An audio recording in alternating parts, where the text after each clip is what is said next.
Did you wash your hair? Let me help you dry it. Ji placed the laptop on the coffee table, stood up, and walked behind Shen Shuwei, taking the hairdryer from her hand. No need, Shen Shuwei's soft voice was already drowned out by the sound of the hairdryer. Ji helped Shen Shuwei dry her hair, gazing at her beautiful face through the dressing table mirror. Having just taken a hot shower, her cheeks were tinged with a faint pink, exuding a radiant beauty like blooming peach blossoms. Ji fingers combed through her long hair as his heart pounded like a drum. Shen Shuwei slightly raised her eyes to glance at the mirror, only to suddenly meet Ji gaze brimming with affection. Their eyes locked, and the air was thick with an ambiguous atmosphere. Chapter 93, Succumbing to Tenderness. Shuwei, Ji deep, husky voice called out to her. His eyes held a hidden restraint and self-control. Shen Shuwei's eyelashes fluttered slightly with each blink. Her eyes like a tranquil pool of spring water, gentle and serene. Being gazed upon by her felt like being completely immersed in that calm. She reached out, gripping the corner of his clothes, and gave a light tug. It seemed to be hinting at something. Ji set the hairdryer aside, gently running his fingers through her long hair before cradling the back of her head and leaning down to kiss her moist lips. Shen Shuwei closed her eyes. Her arms wrapped around his shoulders as she tilted her head up to return his kiss. He kissed her lips tenderly, treating her with the utmost care as if she were a precious treasure. His warm palm pressed against her waist, pulling her tightly into his embrace. Listening to each other's heartbeat, she forgot everything around her. Lost in the tender affection, Ji gently placed her on the bed, her wavy long hair spread over the white sheets, smooth and soft like satin. His lips moved downward, kissing her fair neck, then her collarbone. Suddenly, there was a knock at the door. Shen Shuwei suddenly opened her eyes, meeting Ji deep, ocean-like gaze. She shyly pushed his arm and said in a soft voice, "I think someone's knocking on the door." "Never mind," he murmured hoarsely, his scorching breath brushing against her ear. "Knock knock." The sound of knocking came from outside the door again. "Go and see what they want." Shen Shuwei shifted slightly to the side, pulling the thin blanket over herself. "They might have something urgent to discuss with you." Ji irritably ran his fingers through his hair and stood up, buttoning his shirt as he walked toward the door. Pulling the door open, Ji stepped out. The bodyguard who had interrupted Ji intimate moment was now filled with unease, unsure of what he had done wrong. The CEO had spoken to him with a dark expression the entire time. About 10 minutes later, Ji finally walked back to the room. Shen Shuwei had already fallen into a sweet slumber by then. Ji tiptoed to the bedside and bent down to look at her sleeping face. Seeing her sleep so soundly, he couldn't bear to wake her. He turned off the main light in the room and headed into the bathroom. The next morning, Shen Shuwei woke up and slowly opened her eyes. Seeing the somewhat unfamiliar room before her, she sat up in a daze, taking a moment to remember. That's right, last night. For safety reasons, they had checked into a different hotel. Shen Shuwei glanced at Ji curled up on the sofa, her mind drifting back to the passion of the previous night. "Oh my, even now when I think about it, my face still burns and my heart races." She raised her hand to touch her flushed cheeks, then got up and walked to the sink. Turning on the faucet, she splashed her face with cold water, perhaps hearing the sound of Shen Shuwei washing up. By the time she stepped out, Ji was already awake, standing by the floor-to-ceiling window stretching his arms and legs. Shen Shuwei walked over to him, gazing at the lush greenery outside the window, and said softly, "Good morning. You must have had a rough night sleeping on the sofa." Ji smiled and said, "It's fine, I slept okay. Just that the sofa is a bit short. My legs couldn't stretch out straight." At his height of 1.9 meters, sleeping on a double sofa must have been quite uncomfortable. While Ji went to freshen up, Shen Shuwei changed her clothes and took the opportunity to pack all her belongings into the suitcase. Her originally scheduled return flight had already been cancelled. Since Ji had arrived by private jet, of course she would be returning with him on the same private jet. It wasn't until last night when the bodyguard knocked on the door and saw Shen Shuwei and Ji emerging from the same room that he finally understood the reason behind Ji dark expression. "Bodyguard, Woo woo, will I get fired tomorrow just because I stepped through the door with my left foot first? After having breakfast at the hotel restaurant, the group boarded the car and headed to the airport. The journey was uneventful, and they arrived at the airport smoothly. Boarding the private jet, Jiyu Ziyue gave Shun Shuwei a tour of the cabin. The private jet features a living room, a bar, a bedroom, and a bathroom, resembling a luxurious mobile apartment with all amenities for both entertainment and relaxation. However, during takeoff and landing, everyone must remain seated in a position with seatbelts fastened. Shun Shuwei sat by the window, with Jiyu Ziyue seated beside her. Shuwei, there was indeed a group of people last night. They were lying in wait at the previous hotel, waiting for us to show up. Shun Shuwei let out a light sigh. Luckily, you were thoughtful enough to switch to another hotel last night. Otherwise, we'd be facing another wave of danger. Jiyu Ziyue gave a slight nod. However, I'm afraid you'll have to change suppliers. Yeah, I'm mentally prepared for this. We'll find other manufacturers to replace Mr. Ma. In the business world, there are no permanent friends, only permanent interests. People like Mr. Ma appear friendly during the day, yet at night they send their men to try and seize jade worth hundreds of millions. This is why many prominent families opt for arranged marriages, to become relatives by marriage, strengthening ties and ensuring more trustworthy cooperation between both parties. A few hours later, the plane slowly descended and landed at Haicheng International Airport. Shun Shuwei picked up her phone and dialed Grandpa Yu's number. Grandpa. I've arrived at Haicheng Airport. Grandpa Yu quickly asked, did you come back with Ziyu? Should I send the family driver to pick you both up? No need, Ziyue has already arranged for the Jiyu family's car. Ah, alright then, tell Ziyue to have dinner at home tonight. Hearing old Master Yu's words, Shun Shuwei looked at Jiyu Ziyue, covering her phone as she asked him, Grandpa said to have you stay for dinner tonight. Do you have time? Although Jiyu Ziyue often dropped by the Yu family for meals, Shun Shuwei wasn't sure if he had other plans, so she still asked just in case. Jiyu Ziyue nodded and said, yes, no problem, Grandpa, Ziyue will come back with me. We'll talk more when we get home. Okay. Chen Chen and 1111 just got out of school and should be home soon. See you in a bit. After hanging up the phone, Shun Shuwei put her phone back in her bag, shouldered it, and got up to walk off the plane with Jiyu Ziyue. The Jiyu family's driver had been waiting outside the airport for a long time. The Jiyu family had arranged several cars to pick up Shun Shuwei, Jiyu Ziyue, and a group of bodyguards together. The Jiyu family's bodyguards went directly back to the Jiyu residence, while Jiyu Ziyue followed Shun Shuwei to the Yu family. Seeing the Jiyu family's bodyguards return, Li Peiji stood up and went outside, looking around for a while but not spotting Jiyu Ziyue's figure. Li Peiji asked one of the bodyguards, where is Ziyue? Didn't he come back with you? The bodyguard replied respectfully, young master has gone to the Yu family. Li Peiji turned and walked back to the living room. Before even sitting down, she complained to Jiyu Yuanlin, Ziyue is really something, suddenly running off abroad. And now that he's back in Haicheng, instead of coming home first, he goes to the Yu family. Jiyu Yuanlin chuckled, you should think of it this way, Ziyue is going after your future daughter-in-law for you.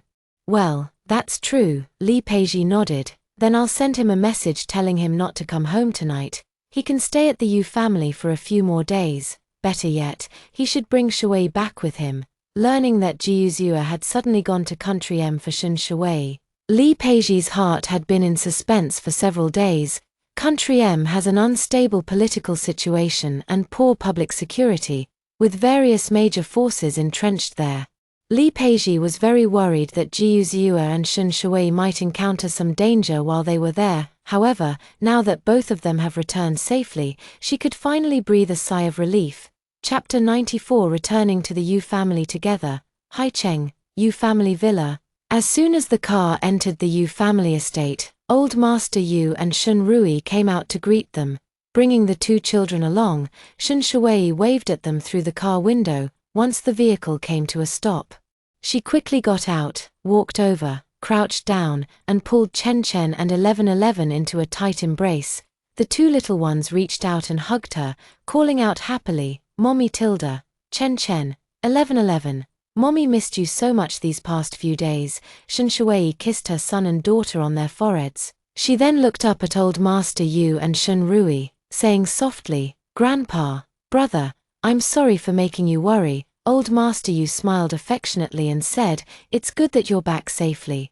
Shen Rui said to his sister, "Yes, I was extremely worried, but when I heard Jiuzhua was also going, I felt a little more at ease." Shen Rui had seen firsthand how deep Jiuzhua's feelings were for Shen Shui, so he was certain Jiyu would do everything in his power to ensure her safety. At that moment, Jiuzhua approached with his luggage, first greeting Grandpa Yu and Shen Rui. Seeing him come near, Shen Ruochen and Shen Ruoshi called out cheerfully, "Daddy, Chen Chen." 11:11. Jiuzhua bent down and picked up both little ones at the same time, nuzzling their small faces.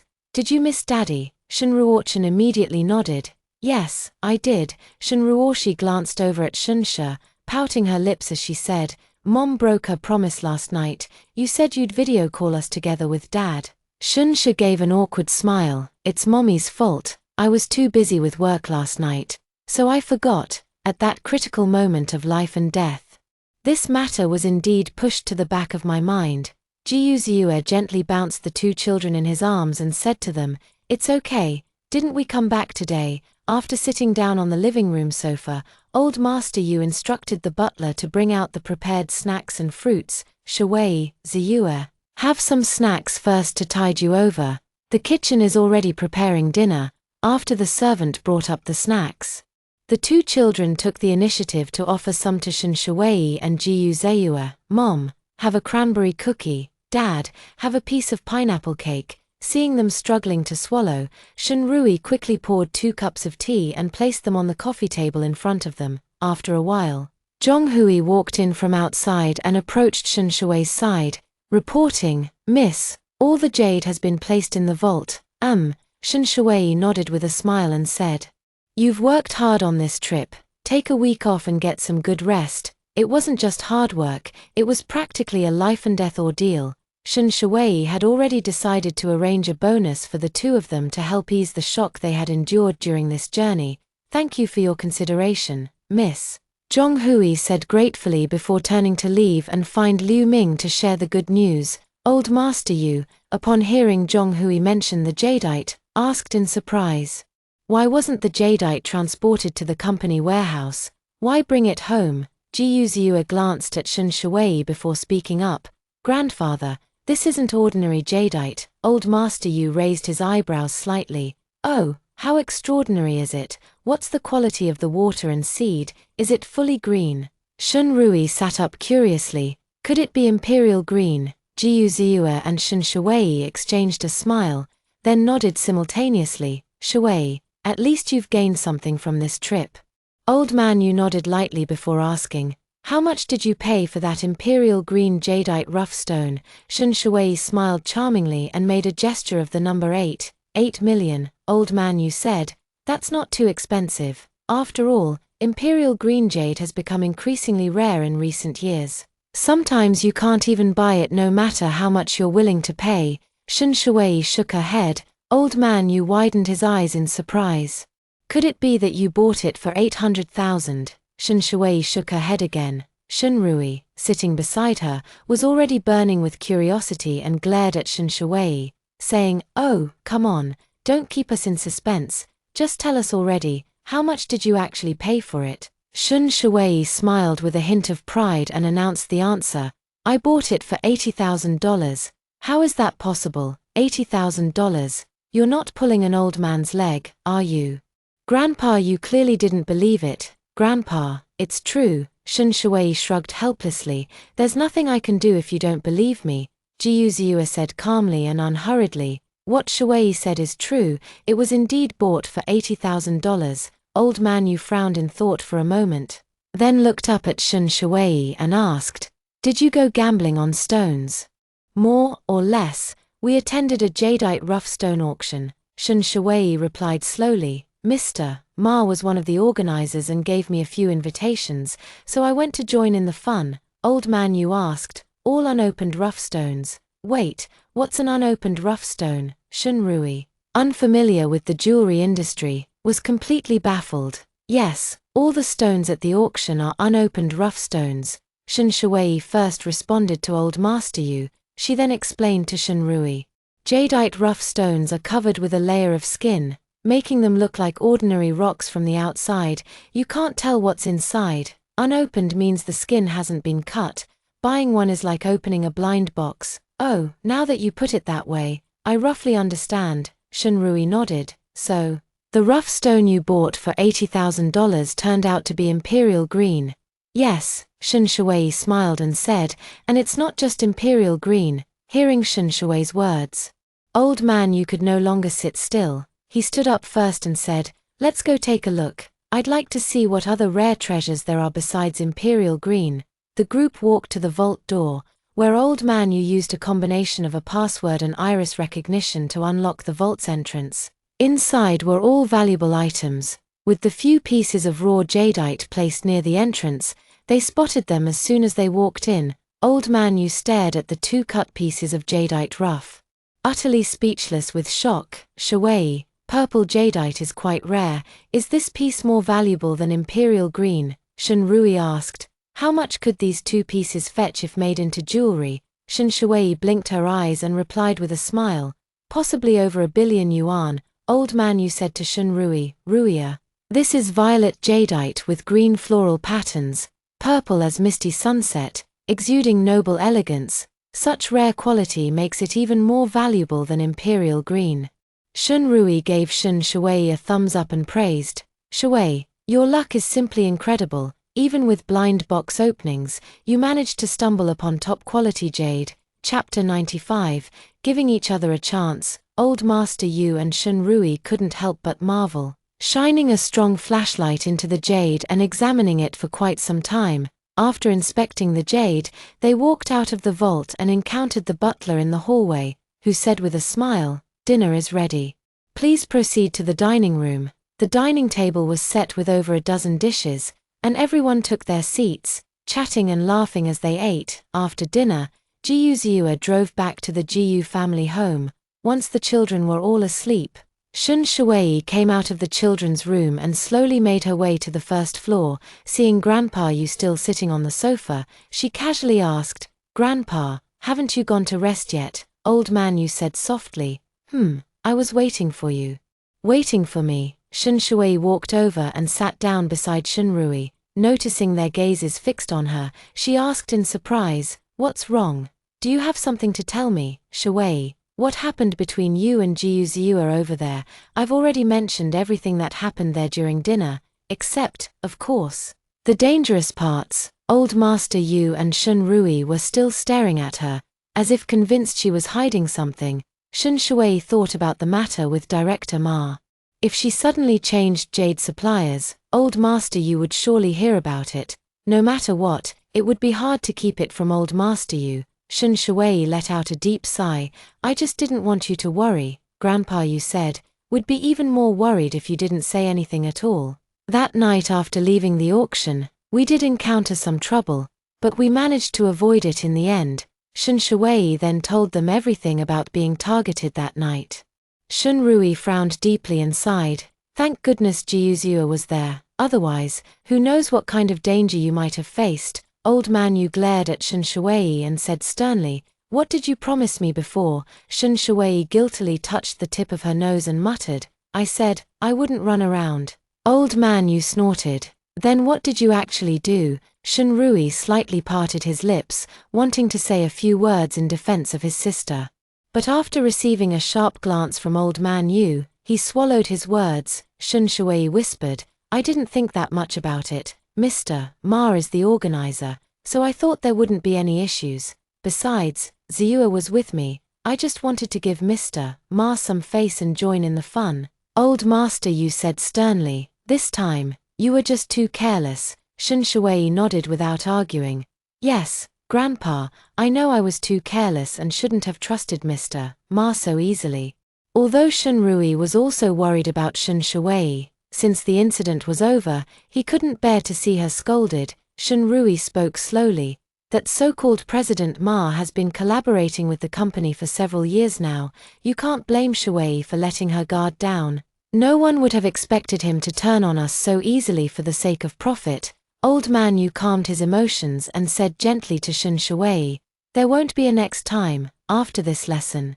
You must consider everything carefully in the future. In this regard, Ziyue has handled things better than you." Shun Rui nodded in agreement. Although he had been quite dissatisfied with Jiyu Ziyue in previous years, his recent performance had gradually changed Shun Rui's opinion of him. After chatting for a while, Old man Yu glanced up at the wall clock. Seeing that it was getting late, he stood up and retired to his room to rest. Only the siblings remained in the living room.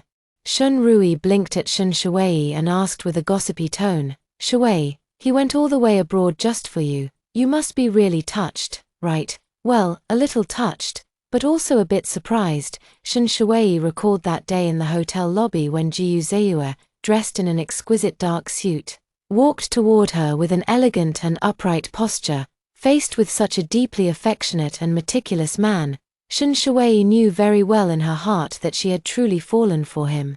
Shun Rui gently patted her shoulder and said, "Shui, Jiyu Ziyue truly cares about you. If possible, give each other another chance." Shun Shui nodded earnestly. "I'll think it over carefully." The next day, as soon as Shun Shui returned to work at the company, she immediately called Qiao Yang into her office. "Qiao Yang, from today onward, terminate all cooperation with Mr. Ma's side." "So sudden?" Qiao Yang asked with some surprise. Shun Shui nodded lightly. "Yes. This time I went there personally and found that his character is not good." With things having reached this point, Qiao Yang didn't say much more and discussed with Shun Shui about the candidate to replace supplier Ma. In the afternoon, Shun Shui received an international call from supplier Ma. After answering the phone, Mr. Ma asked with concern, "Mr. Shun, have you returned to Haicheng? You left in such a hurry that day. I originally planned to arrange for bodyguards to escort you back to the hotel." Shun Shui responded indifferently. Mr. Ma continued, "I heard someone had ill intentions and tried to target you that day. Thankfully, you're all right. Otherwise, I would have felt truly guilty as the host for failing to take care of you." A cold smile curled at the corners of Shun Shui's lips. How thick-skinned, to secretly plot against her and now have the audacity to spout such hypocritical words.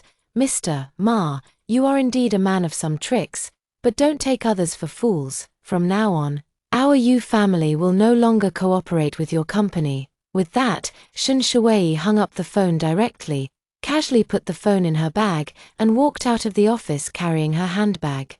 Today was the last school day before the children's summer vacation, and Shun Shui planned to give them a surprise by personally picking them up after school. When she arrived near the kindergarten, the road was a bit congested, so she could only drive forward slowly. Shun Shui glanced around and suddenly spotted a very familiar black Maybach parked not far from the kindergarten's main entrance. This was Shun Yuhong's car. Shun Shui didn't think it was a coincidence. Shun Yuhong must have parked here to see Chen Chen and 1111, but it had nothing to do with her. Shun Shui parked the car by the roadside, pushed open the door, and walked to the kindergarten entrance, waiting for Shun Ruochen and Shun Ruoshi to come out. After waiting for about 5 minutes, the children from the kindergarten began to exit the gate one after another, each being picked up by their respective parents. Spotting the two little ones, Shun Shui quickly waved her hand. "Chen Chen, 1111. Mommy Tilda." Shun Ruochen and Shun Ruoshi happily walked toward her. "Mom, aren't you busy with work?" "Mom, you're off work so early today." Shun Shui held one child in each hand as she led them outside, saying softly, "Today is your last day at school before summer vacation. I came especially to pick you up." Hearing Shun Shui's words, the two little ones broke into bright smiles, feeling their mother's deep affection for them. After getting in the car and settling down, Shun Ruoshi began chattering. "Mom, didn't Dad say before that he'd take us to the beach during summer vacation? So when can we go?" Let me ask him. It depends on when Dad has time." Shun Shui responded to her daughter while driving the car forward. The car passed by the Maybach, and Shun Shui didn't even glance at Shun Yuhong. Just like all these years, his cold indifference toward her. Chapter 96. Shui, I love you.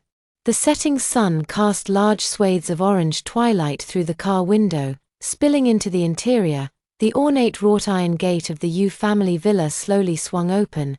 Shen Shuwei drove inside and found an empty spot in the parking lot to stop. After getting out of the car, Shun Ruoshi pointed at the Bentley not far away and looked up at Shen Shuwei, saying, "Mom, that looks like Dad's car." Shen Shuwei closed the car door behind her and looked in the direction Shun Ruoshi was pointing. "Yes, that's Dad's car. Let's go in and see if he's here." A flicker of confusion passed through Shun Shuwei's eyes. Had he come this early? Wasn't he busy with work? The mother and her 2 children entered the villa and, sure enough, saw Ji Yuzue sitting in the living room, chatting and drinking tea with old Master Yu. Seeing Shun Shuwei enter, Ji Yuzue leisurely set down his teacup and smiled at her. "You're back." Shun Ruochen and Shun Ruoshi, following family hierarchy, first greeted Grandpa Yu before walking up to Ji Yuzue and calling out "Dad" obediently. As she handed the 2 small backpacks to Aunt Zhong, Shun Shuwei said to Ji Yuzue, 1111 was just talking about you earlier. I didn't expect you to be home too." Ji Yuzue reached out and touched Shun Ruoshi's braid, asking gently, 1111, what did you want to tell Daddy? "Daddy, my brother and I are on summer vacation now. When can you take us to the beach?" Shun Ruoshi's bright big eyes stared straight at Ji Yuzue, clearly filled with anticipation. After a moment's thought, Ji Yuzue quickly replied, "I'm tied up with some matters these few days. How about in 2 more days? I'll take you to the beach then." Okay, it's a deal, Tilda." Ji Yuzue nodded at his daughter. A moment later, Ningguani walked in with her instrument case and nodded slightly to everyone. Shun Ruochen and Shun Ruoshi called out in unison, "Hello, Teacher Ning." Ningguani arrived, and Shun Ruochen had to start his violin lesson. Shun Shuwei took Shun Ruoshi upstairs and had her practice calligraphy quietly in the study. Shun Ruochen followed Ningguani to the garden, with Ji Yuzue also tagging along. He sat on a chair in the pavilion, watching Shun Ruochen practice the violin. Not long after, Shun Shuwei came over and took a seat opposite Ji Yuzue. Chen has a strong learning ability. Although he's just started, he can already play simple pieces. Ji Yuzue said to Shun Shuwei, "To have such a smart and sensible son, and such a lovely and lively daughter." Ji Yuzue felt incomparably proud and happy. Shun Shuwei nodded in agreement. Chen indeed picks up new knowledge very quickly. After quietly listening to Shun Ruochen's performance for a while, Ji Yuzue suddenly took out 2 thin pieces of paper from his trouser pocket and placed them on the marble tabletop. "Shuwei, would you accompany me to a piano concert after dinner?"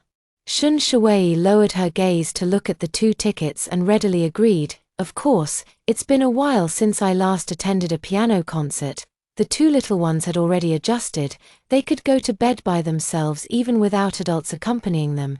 Shun Shuwei is indeed a mother, but she is also an independent individual. It's perfectly fine for her to go out occasionally to relax. After dinner, Shun Shuwei hurried upstairs, changed into a moon-white satin evening gown, and went out with Ji Yuzue. They drove to the concert hall together. The performance started at 8 p.m., and Shun Shuwei and Ji Yuzue arrived just in time.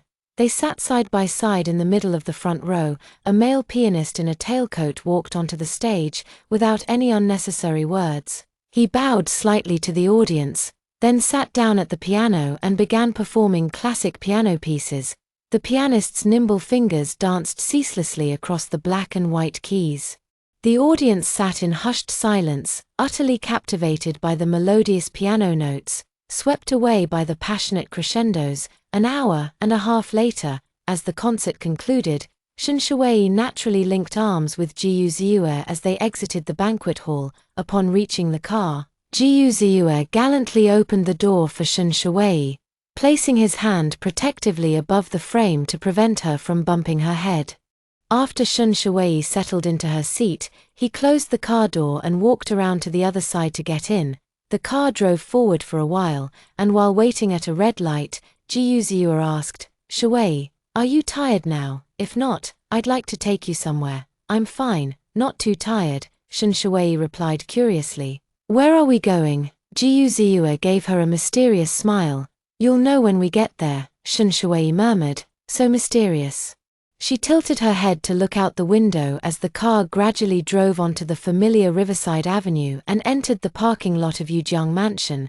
Shen Shui lightly bit her lip and asked with a complicated expression, "What are we doing here? Accompany me upstairs for a while, okay?" Jiu Ziyue held the steering wheel with one hand. Turning to look at her as he spoke, Shen Shui nodded silently and got out of the car, walking with him into the elevator.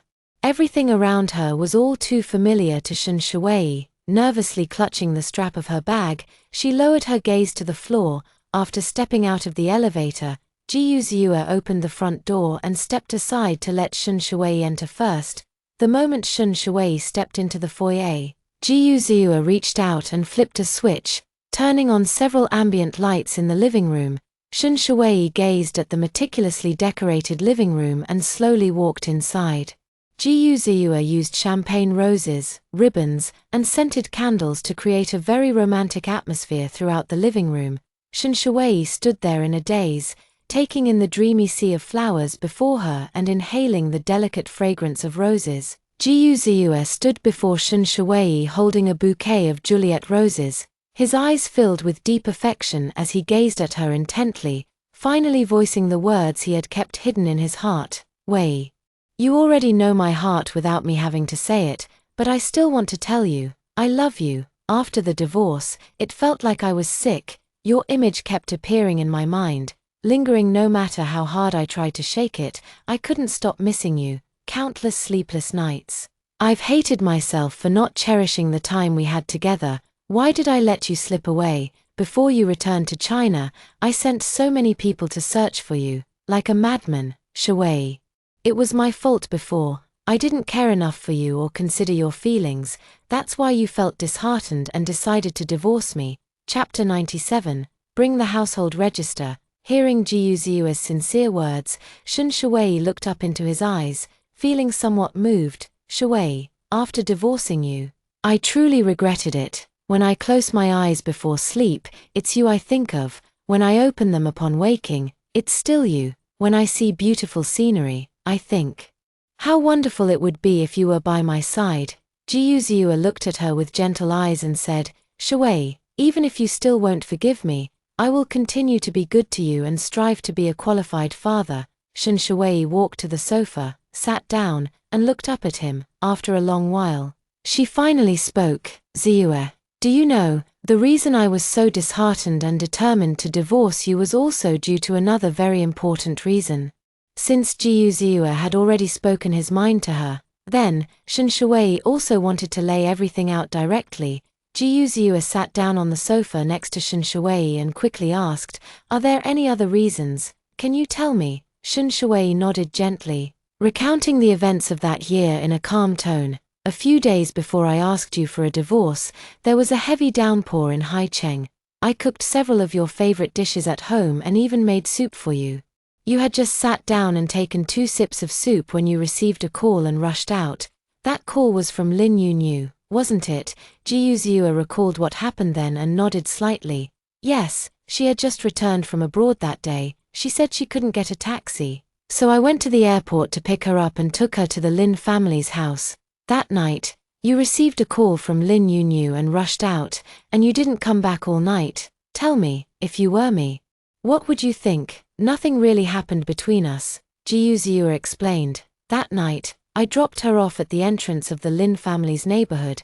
Then I got a call from the bar saying Jiangyi was drunk, so I drove to the bar, took Jiangyi home, and ended up staying overnight in his guest room." Shen Shui said. "Besides that, there was another incident." Jiu Ziyue looked at her with confusion and asked, "What else happened that I don't know about?"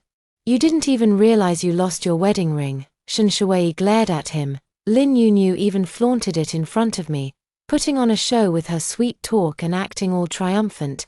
Jiu Ziyue looked bewildered, frowning as he said, "My wedding ring has never been lost. Are you sure?" Shen Shui said suspiciously, "The ring in her hand is the same style as your wedding ring. Shui, you also said it's the same style. Our wedding rings are Cartier. She can buy the same style if she spends money." When they first got married, Jiu Ziyue didn't have feelings for Shen Shui, so he didn't specially custom make wedding rings. He bought the rings at a brand counter. If Ji Yuziue could buy it, Lin Yunyu naturally could also purchase the same ring. Shun Shuwei tried hard to recall the scene at the time. The ring Lin Yunyu took out was indeed the same model, but it looked brand new, with no signs of being worn, at that moment, however. When Shun Shuwei saw Lin Yunyu produce the ring, she immediately connected it to Ji Yuziue's overnight absence. As a result, she overlooked many details. Some time ago, Shun Shuwei learned about Ji Yuziue's feelings. He didn't like Lin Yunyu, but she still couldn't let go of the fact that he stayed out all night that evening. Now, after hearing Ji Yuziue's explanation, everything became clear. Finally, the storm passed and the sky cleared. All those things back then were just a misunderstanding. Shuwei, I've only loved you in this life. If you don't agree to be with me, I'd rather be alone forever than choose anyone else. Ji Yuziue took out the jewelry from his pocket, knelt on one knee, opened the jewelry box, and slightly extended it forward. He looked at her affectionately. Shuwei, are you willing to give me another chance? Staring at the large diamond ring in the jewelry box, Shun Shuwei's heart trembled, her clear eyes shimmering with moist ripples. After locking eyes for a long moment, Shun Shuwei raised her right hand, extending her slender fingers toward Ji Yuziue, her red lips parting slightly. Bring your household registration booklet tomorrow. Let's go to the Civil Affairs Bureau again. Ji Yuziue's eyes instantly lit up. His ecstatic expression as if he had just gained the whole world. He took out the diamond ring, slipped it onto Shun Shuwei's ring finger, then lowered his head to kiss the back of her hand. Shuwei, guess how many carats this diamond is? Shun Shuwei stared at the ring for a few seconds, then guessed, 10 carats. Close enough. Ji Yuziue nodded. To be precise, it's 8 carats. Shun Shuwei's birthday is October 8th, and Ji Yuziue prepared a 8-carat diamond ring, the meaning of which was self-evident. Thank you, I really like it. Shun Shuwei opened her arms and gave him a hug. Ji Yuziue held her waist tightly in his embrace. Shuwei, it should be me thanking you. Thank you for giving me another chance. Deciding to remarry Ji Yuziue was certainly not a hasty decision.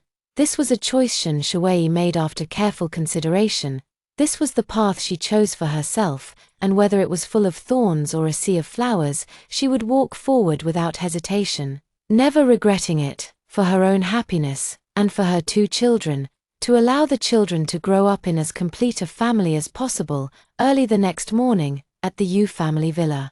After breakfast, Shun Shuwei didn't rush to leave. Instead, she called Old Master Yu and Shun Rui to the living room. With her hands clasped and resting on her knees, her sitting posture was unusually straight and solemn. Old Master Yu and Shun Rui exchanged a glance, immediately realizing that something significant was about to happen. Ahem. Old Master Yu cleared his throat softly and said, Shuwei, if you have something to say, just tell us directly. Shun Rui nodded in agreement and added, Yes, Shuwei, no matter what happens, Grandpa and I will always be by your side. Shun Shuwei took a deep breath and spoke slowly, word by word. I plan to remarry Ji Yuziue. Hearing her words, Old Master Yu and Shun Rui showed no surprise at all. Instead, they seemed to breathe a sigh of relief. Old Master Yu said, Your expression was so serious just now. You scared me. So it's about this. I thought it was something major. Shun Rui smiled and said to her, Shuwei, congratulations to you both. You will definitely be happy. Shun Shuwei blinked in confusion. You heard this news, and you're not surprised at all. They both shook their heads simultaneously. Shun Rui said, We've long guessed that this day would come. It was just a matter of time. We've been mentally prepared for a long time. Shun Shuwei. Grandpa Yu looked at Shun Shuwei kindly and slowly said, Shuwei, we've all seen how much Ziyue cares about you. You hold a very important place in his heart. Let bygones be bygones. People should live in the present, not in the past. Shun Shuwei nodded firmly. Grandpa, don't worry, many things in the past were just a misunderstanding. We've cleared things up and will communicate more in the future to avoid further misunderstandings. Chapter 98, Going to the Civil Affairs Bureau to get married. Young Miss, Mr. Shun's car has arrived. The butler entered and said respectfully, All right. I'm coming out now. Shun Shuwei stood up, waved goodbye to Grandpa Yu and Shun Rui, picked up her bag, and walked out, through the living room's floor-to-ceiling window, watching Shun Shui's receding figure. "Grandpa," you asked, "is she going out on a date?" Shunrui shook his head and replied, "Probably not. She seemed to have taken her household register with her." Household register? Old Master Yu's eyes widened involuntarily. Are they getting their marriage certificate so soon? Shunrui chuckled softly and said, "Jiuzhua is probably afraid his sister will change her mind, so he wants to get the certificate early." But what they didn't know was that, in fact, it was Shun Shui who suggested getting the certificate today. She and Jiuzhua had missed out on so many years. Since they were mutually in love, what was there to hesitate about? Old Master Yu watched Jiuzhua's car drive out of the villa gate, and a sense of melancholy suddenly arose in his heart. Old Master Yu was naturally very happy that his granddaughter could find someone who truly loved her and found happiness. However, this meant that Shun Shui might soon move out, moving into the small home she shared with Jiuzhua. On the way to the Civil Affairs Bureau, Jiuzhua's handsome face was always smiling. 10 minutes later, Jiuzhua parked the car in a spot in front of the Civil Affairs Bureau. He held the steering wheel with one hand and Shun Shui's hand with the other. Placing her palm against his chest, "Shui, I'm a little nervous right now. Can you feel my heartbeat?" His heart was pounding, indicating he was truly nervous. "What are you nervous about? It's not your first time getting a marriage certificate." Shun Shui couldn't help but smile. Jiuzhua whispered. Last time was different from now. Although he had also gotten a marriage certificate with Shun Shui last time, his feelings were completely different. In fact, after he received the marriage certificate, he left without looking back, and Shun Shui took a taxi home by herself. Shun Shui raised her wrist and glanced at her watch. "If you're not going in, I'm going to leave. I have an important meeting at 10:30, and I need to rush back to the company for it." Jiuzhua quickly said, "Of course we're going in." After getting out of the car, Jiuzhua took Shun Shui's hand and walked towards the photo studio next to the Civil Affairs Bureau. "Do we have to retake the photos? I brought the old ones. We don't have to retake them." Shun Shui had printed a few extra copies of the photos from back then and hadn't thrown them away, so she brought them with her today. Jiuzhua continued walking, turning his head to look at her and said, "I want to retake the photos. Since we're starting over, let's use new photos. Besides, it's a regulation of the Civil Affairs Bureau." Shun Shui nodded. "Oh, okay, let's retake them then." Fortunately, she had put on exquisite makeup before leaving home today. Upon entering the photo studio, after Jiuzhua had a brief chat with the owner, Shun Shui and Jiuzhua sat in front of the backdrop, shoulder to shoulder, and took their marriage certificate photos. After the photos were taken, they sat there for about 10 minutes and successfully received the developed pictures. Shun Shui linked arms with Jiuzhua, and they walked into the Civil Affairs Bureau hall together. There weren't many people waiting in the hall, perhaps 2 or 3 couples ahead of them. After a few minutes, their number was called. The staff member didn't say much. Soon after they filled out the forms, the marriage certificate was ready and handed to them. "Congratulations to you both. I hope you have a long and happy life together." Shun Shui and Jiuzhua took the marriage certificate and thanked her in unison, sitting in the car with the marriage certificate. Jiuzhua stared intently at Shun Shui, smiling as he said, "Hello, Mrs. Jiu. Hello, Mr. Jiu. Please guide me for the rest of my life."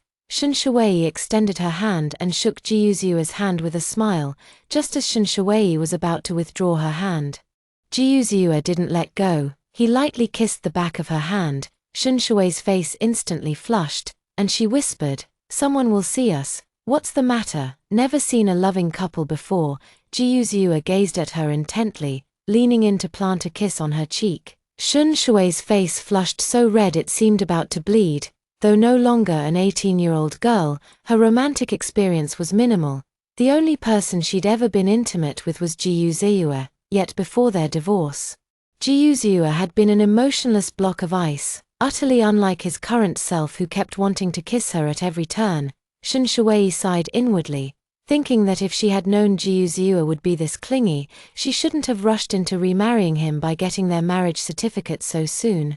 But now, it was already too late to say any of this. As Ji Yuziua looked at the two marriage certificates, a sudden thought flashed through his mind. Shui, let's post this on our moments, he said. Shun Shui blinked, then turned to him. So high profile. Do you dislike me? Did you remarry me only for the sake of our child? Ji Yuziua looked disappointed and sighed softly. Alright, if you don't want to post it, then don't. That's not what I meant, Shun Shui said softly. If I were remarrying you for the child, I wouldn't have waited until today. Then shall we post it on WeChat Moments? That way we can notify all our friends at once. Instead of messaging them individually, remarrying is a big deal, so of course, all friends should be notified, Ji Yuziua thought to himself, especially that Sheng Huinan. Once he learns that Shun Shui has already registered their marriage with him, Sheng Huinan should give up, seeing his insistence. Shun Shui nodded indifferently. Alright, post it on Moments. Ji Yuziua put the two marriage certificates together, took a photo, and then sent it to Shun Shui on WeChat. Shui, you're not wearing that ring today. Shun Shui curled her lips and said, do you think I can flaunt a big diamond ring every day? Wearing that diamond ring out, I wouldn't get anything done, just dealing with nosy people all day. Besides, such flashy jewelry isn't appropriate for work anyway. Ji Yuziua nodded slightly. That makes sense. I was originally thinking we could take a photo of the diamond ring and post it on social media together. I've seen others do the same. Just posting the marriage certificate is enough. If we share a photo of the diamond ring, I'd have to block my colleagues to avoid their excessive curiosity and constant prying into my personal life, Ji Yuziua responded. Alright, as you wish. Shun Shui posted a photo of the marriage certificate cover on social media with a caption, Mr. Gu, times change, but it's still you. Ji Yuziua also quickly edited his WeChat Moments post and sent it out. Mrs. Gu, I will only love you for all eternity. Chapter 99, Specially bought a new car. Soon after she posted on WeChat Moments, Shun Shui's phone vibrated several times. She took her phone out of her bag and glanced at the caller ID. Seeing that it was Sheng Sangyu calling, Shun Shui immediately pressed answer and put the phone to her ear. Hello, Sangyu. Sheng Sangyu's clear voice came through. Shui, today doesn't seem to be April Fool's Day. What kind of joke are you playing on your social media? Shun Shui said softly. No joke. I really remarried Ji Yuziua today, Shui. I've only been away from Haicheng for just over a month, but the speed of your progress with Ji Yuziua is way too fast. It's a long story. I'm planning to go back to Haicheng once I'm done with my work these 2 days. We can talk more when we meet then. I really want to hear your two story, Shun Shui replied. Okay, I'll wait for you to come back, Sheng Sangyu sighed. Speaking of which, if you remarry Ji Yuziua, my brother might be heartbroken. Sheng Sangyu was also aware of her brother's feelings for Shun Shui.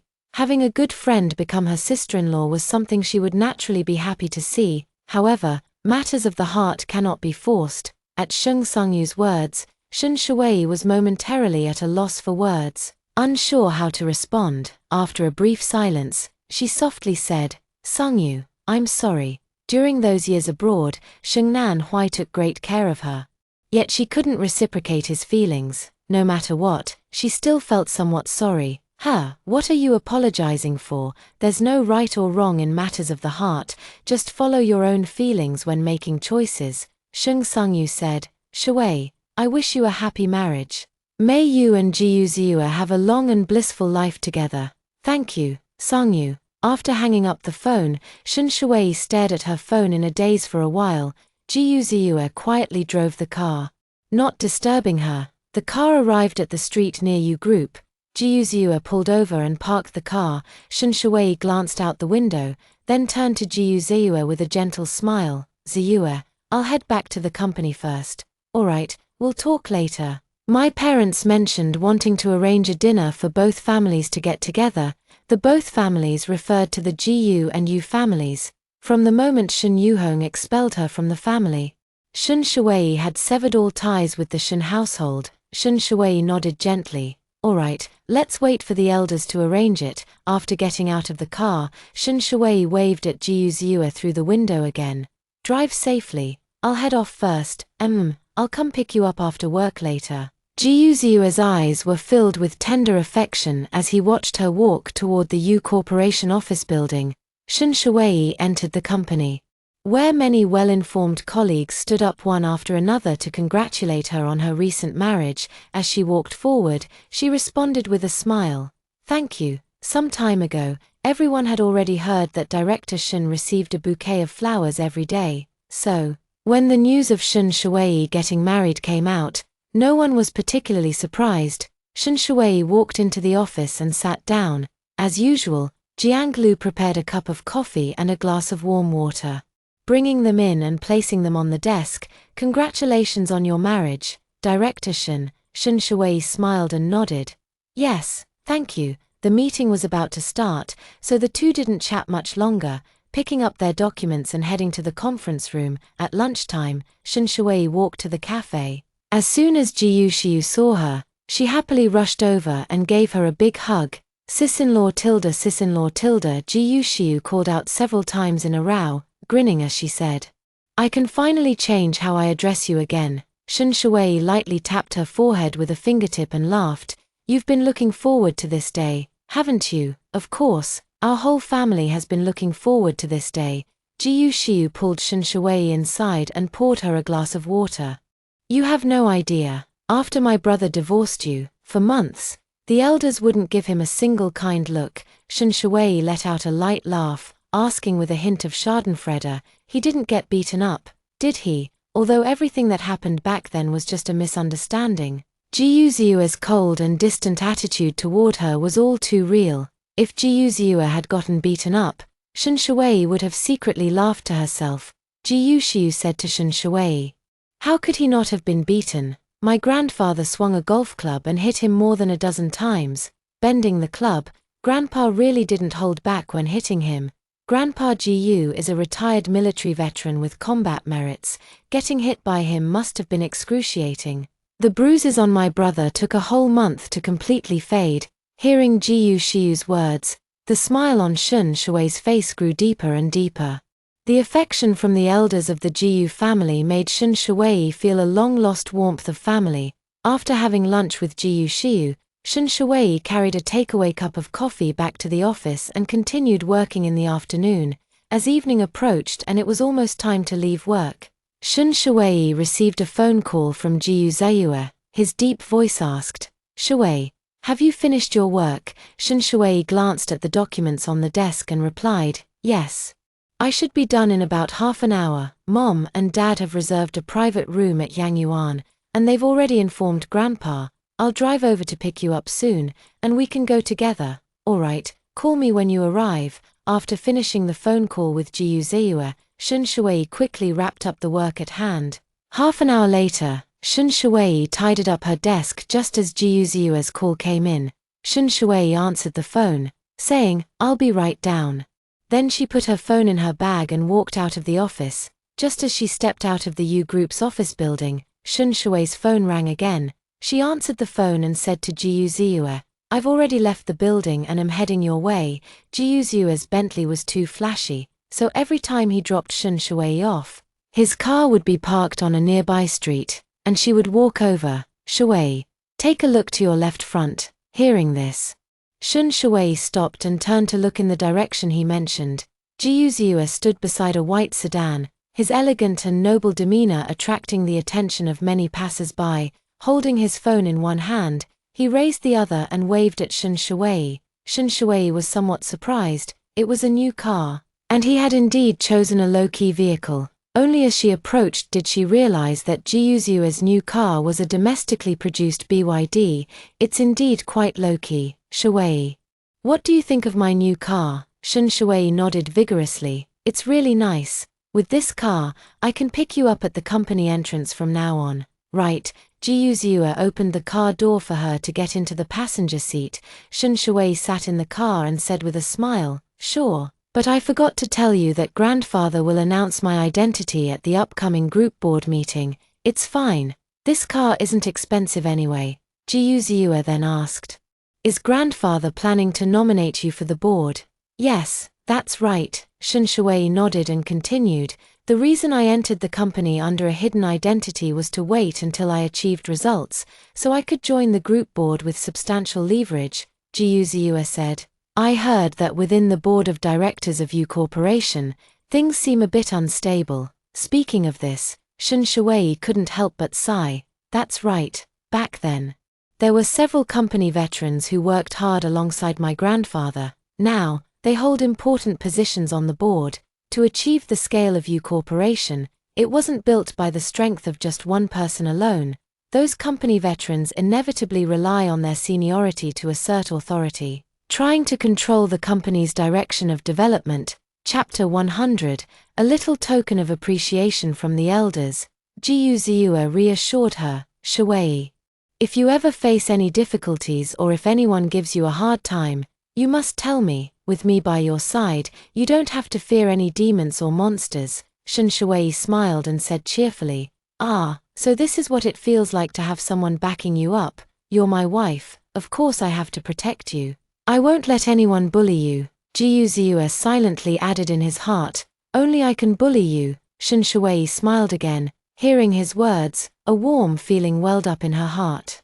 She was a strong and independent person, not one to show weakness or cry at every problem, but every woman hopes to have someone standing behind her, becoming her safe harbor, protecting and cherishing her. The car drove for about 10 minutes before arriving at the agreed-upon location, Yang Garden.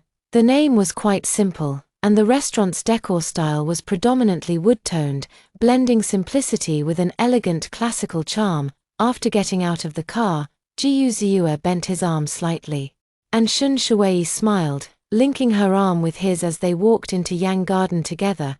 Good evening, Mr. Jiu, Mrs. Jiu. The restaurant manager greeted them with a smile. Please follow me. Shun Shui and Jiu Ziua followed behind her, walking inside. At the entrance of the bamboo shadow private room, the restaurant manager stopped and stood by the door, gesturing for them to enter. The couple walked into the room arm in arm, and in an instant, all the elders' eyes were fixed on them. The elders from both families had already arrived with Chen Chen and 1111. Li Peiji, beaming with joy, waved at them. Ziua, Shui, you're here, come and sit down quickly. Shun Shui and Jiu Ziua walked to the dining table, first greeting the elders, and then sat down properly. Not long after, Shun Rui and Jiu Shiu arrived one after another, and both families were now all present. The elders of the Jiu family were full of joy, while Old Master Yu's mood was somewhat complicated. Shun Shui and Jiu Ziua have remarried, so they can't keep living with her parents. From now on, they'll go from seeing each other daily to meeting just once or twice a week. The house will return to its former quietness, leaving Old Man Yu feeling a bit down. During the meal, both families started discussing wedding-related topics. Of course, the final decisions would primarily reflect Shun Shui and Jiu Ziua's wishes. Jiu Ziua's idea was that this wedding would be grand. He wanted to give Shun Shui a wedding of the century. Last time they got married, Shun Shui and Jiu Ziua didn't even take wedding photos, let alone hold a wedding ceremony. Back then, Shun Shui felt a bit regretful, but since Jiu Ziua didn't want to host a banquet, she had no choice but to compromise. Now that Jiu Ziua proposed holding a lavish wedding, Shun Shui naturally had no objections. The thought of her adorable children serving as flower girls at the wedding already filled her with anticipation. Old Master Jiu glanced at Old Master Yu, then at the Shun siblings, and said, having Shui re-enter the Jiu family is truly a blessing for us. As elders, we've prepared a small token of our appreciation. This card is for Shui to buy whatever she likes, of course. What Old Master Jiu could offer was definitely not just a small amount of money. Generally, there's no need to give a bride price for a remarriage, and since the Yu family wasn't short on money, it wasn't referred to as a bride price but simply as pocket money for Shun Shui. Thank you, Grandpa. Thank you, Mom and Dad. Shun Shui stood up, took the bank card handed over by Grandpa Jiu with both hands, and thanked him softly. After she sat down, Jiu Shiu, who was sitting beside her, nudged her arm and whispered, Sister-in-law, guess how much money is in this card? Shun Shui replied in a low voice, I can't guess. Besides, she shouldn't make wild guesses. Jiyu Shiyu secretly gestured a 2 to her. 2 million, 20 million. Jiyu Shiyu leaned close to Shen Shui's ear and whispered in a hushed tone, 200 million. Shen Shui couldn't help but gasp, 200 million, truly, just a little token of affection from the elders. The Jiyu family elders gave Shen Shui this sum with the intention of making amends, as the family had wronged her over the years. Shen Shui, heartbroken and disillusioned, went abroad alone to give birth. Over the years, she has been raising her child while managing her own career overseas. The hardships she endured can easily be imagined without needing to be spoken. After the meal, many matters were only discussed in general terms, with the details to be worked out slowly in the days to come.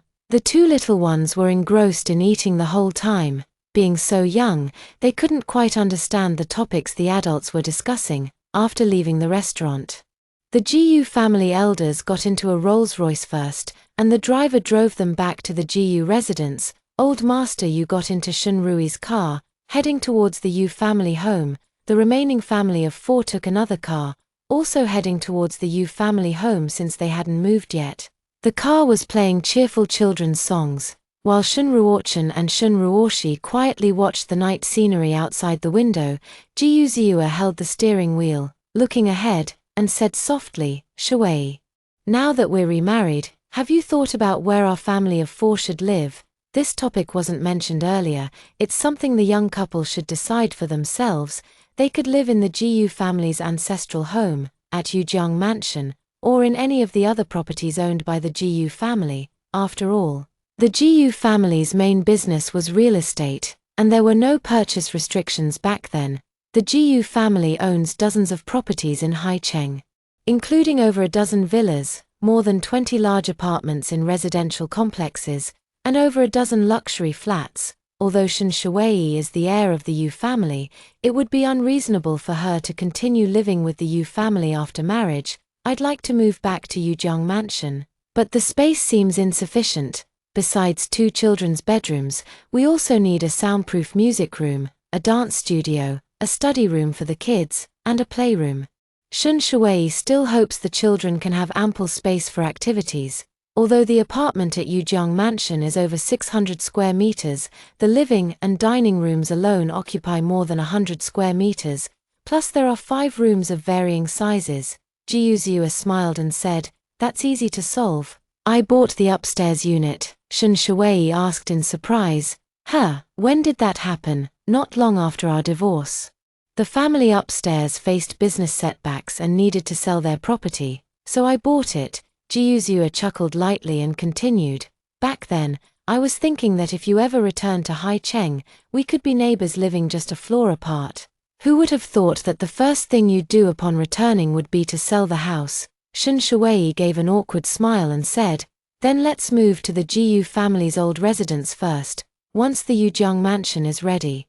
We'll move there. Jiyu Ziua smiled tenderly. Alright, I'll follow your lead in everything. Moving back to the old house for a while will also allow the family elders to spend more time with Chen Chen and 1111. The elders absolutely adore the 2 well-behaved little darlings. Chapter 101. Several third wheels. Late into the night, after returning to the Yu family villa, Old Master Yu retired to his room first, while Shun Rui went to the study to handle some unfinished work. Upon arriving home, the family of 4 had Shen Shui ask Aunt Zhong to take the 2 children upstairs for their baths first. Shen Shui leaned close to Jiyu Ziua's ear and whispered, Ziua, for these few days, stay in your previous room first. Jiyu Ziua nodded with a smile. Alright, no problem. He understood Shen Shui's meaning. According to custom, a married couple isn't supposed to share a room when staying at the wife's parents' home, having endured for years already. A few more days wouldn't make a difference. Being able to remarry Shen Shui, Jiyu Ziua was already overjoyed. With the marriage certificate already obtained, other matters weren't urgent anymore. As they walked toward the living room, they leaned their heads together, chatting, seeing the young couple so affectionate. Shun Rui couldn't help but laugh and say, you 2 are really making others envious. Shen Shui pulled Jiyu Ziua over and sat down on the love seat.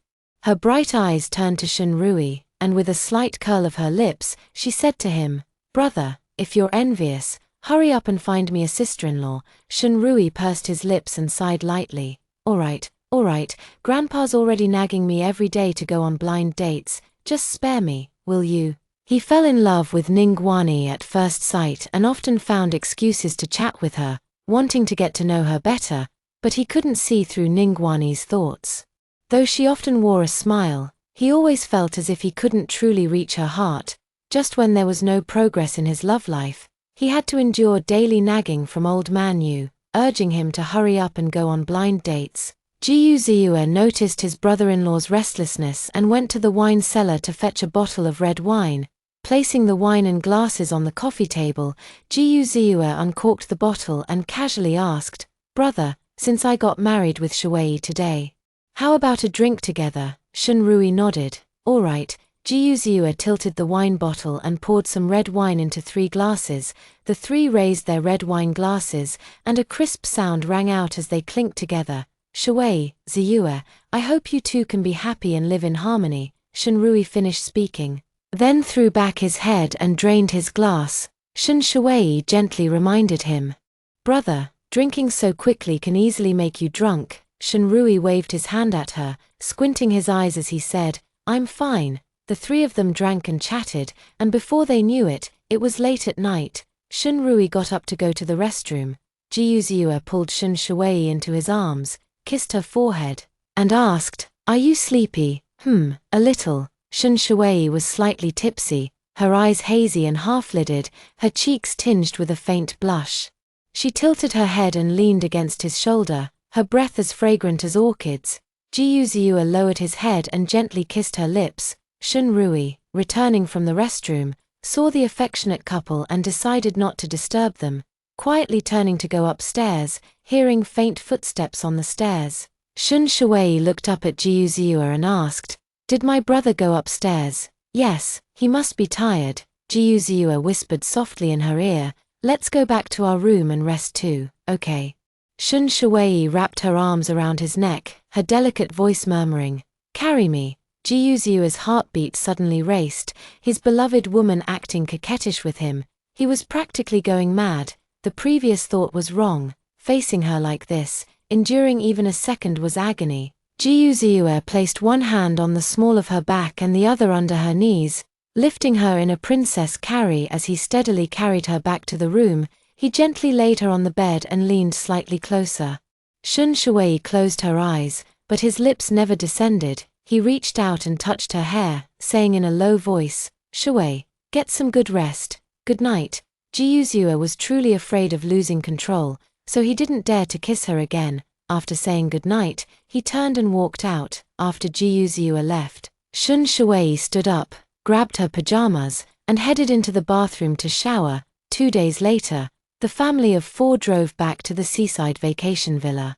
The thought of staying in the same room as Shuwei during their days at the beach villa filled Jiyu Ziyue with immense joy. However, this delightful mood vanished completely the moment he opened the villa's front door. With a darkened expression, Jiyu Ziyue asked, "Why are you all here?" Several people were seated in the villa's living room. Jiyu Xiu had invited Jiang Yi and Ji Jingzhan to join them for the holiday. Additionally, upon learning that Sheng Sangyu had returned to Haicheng, Jiyu Xiu drove to the airport and brought Sheng Sangyu directly over.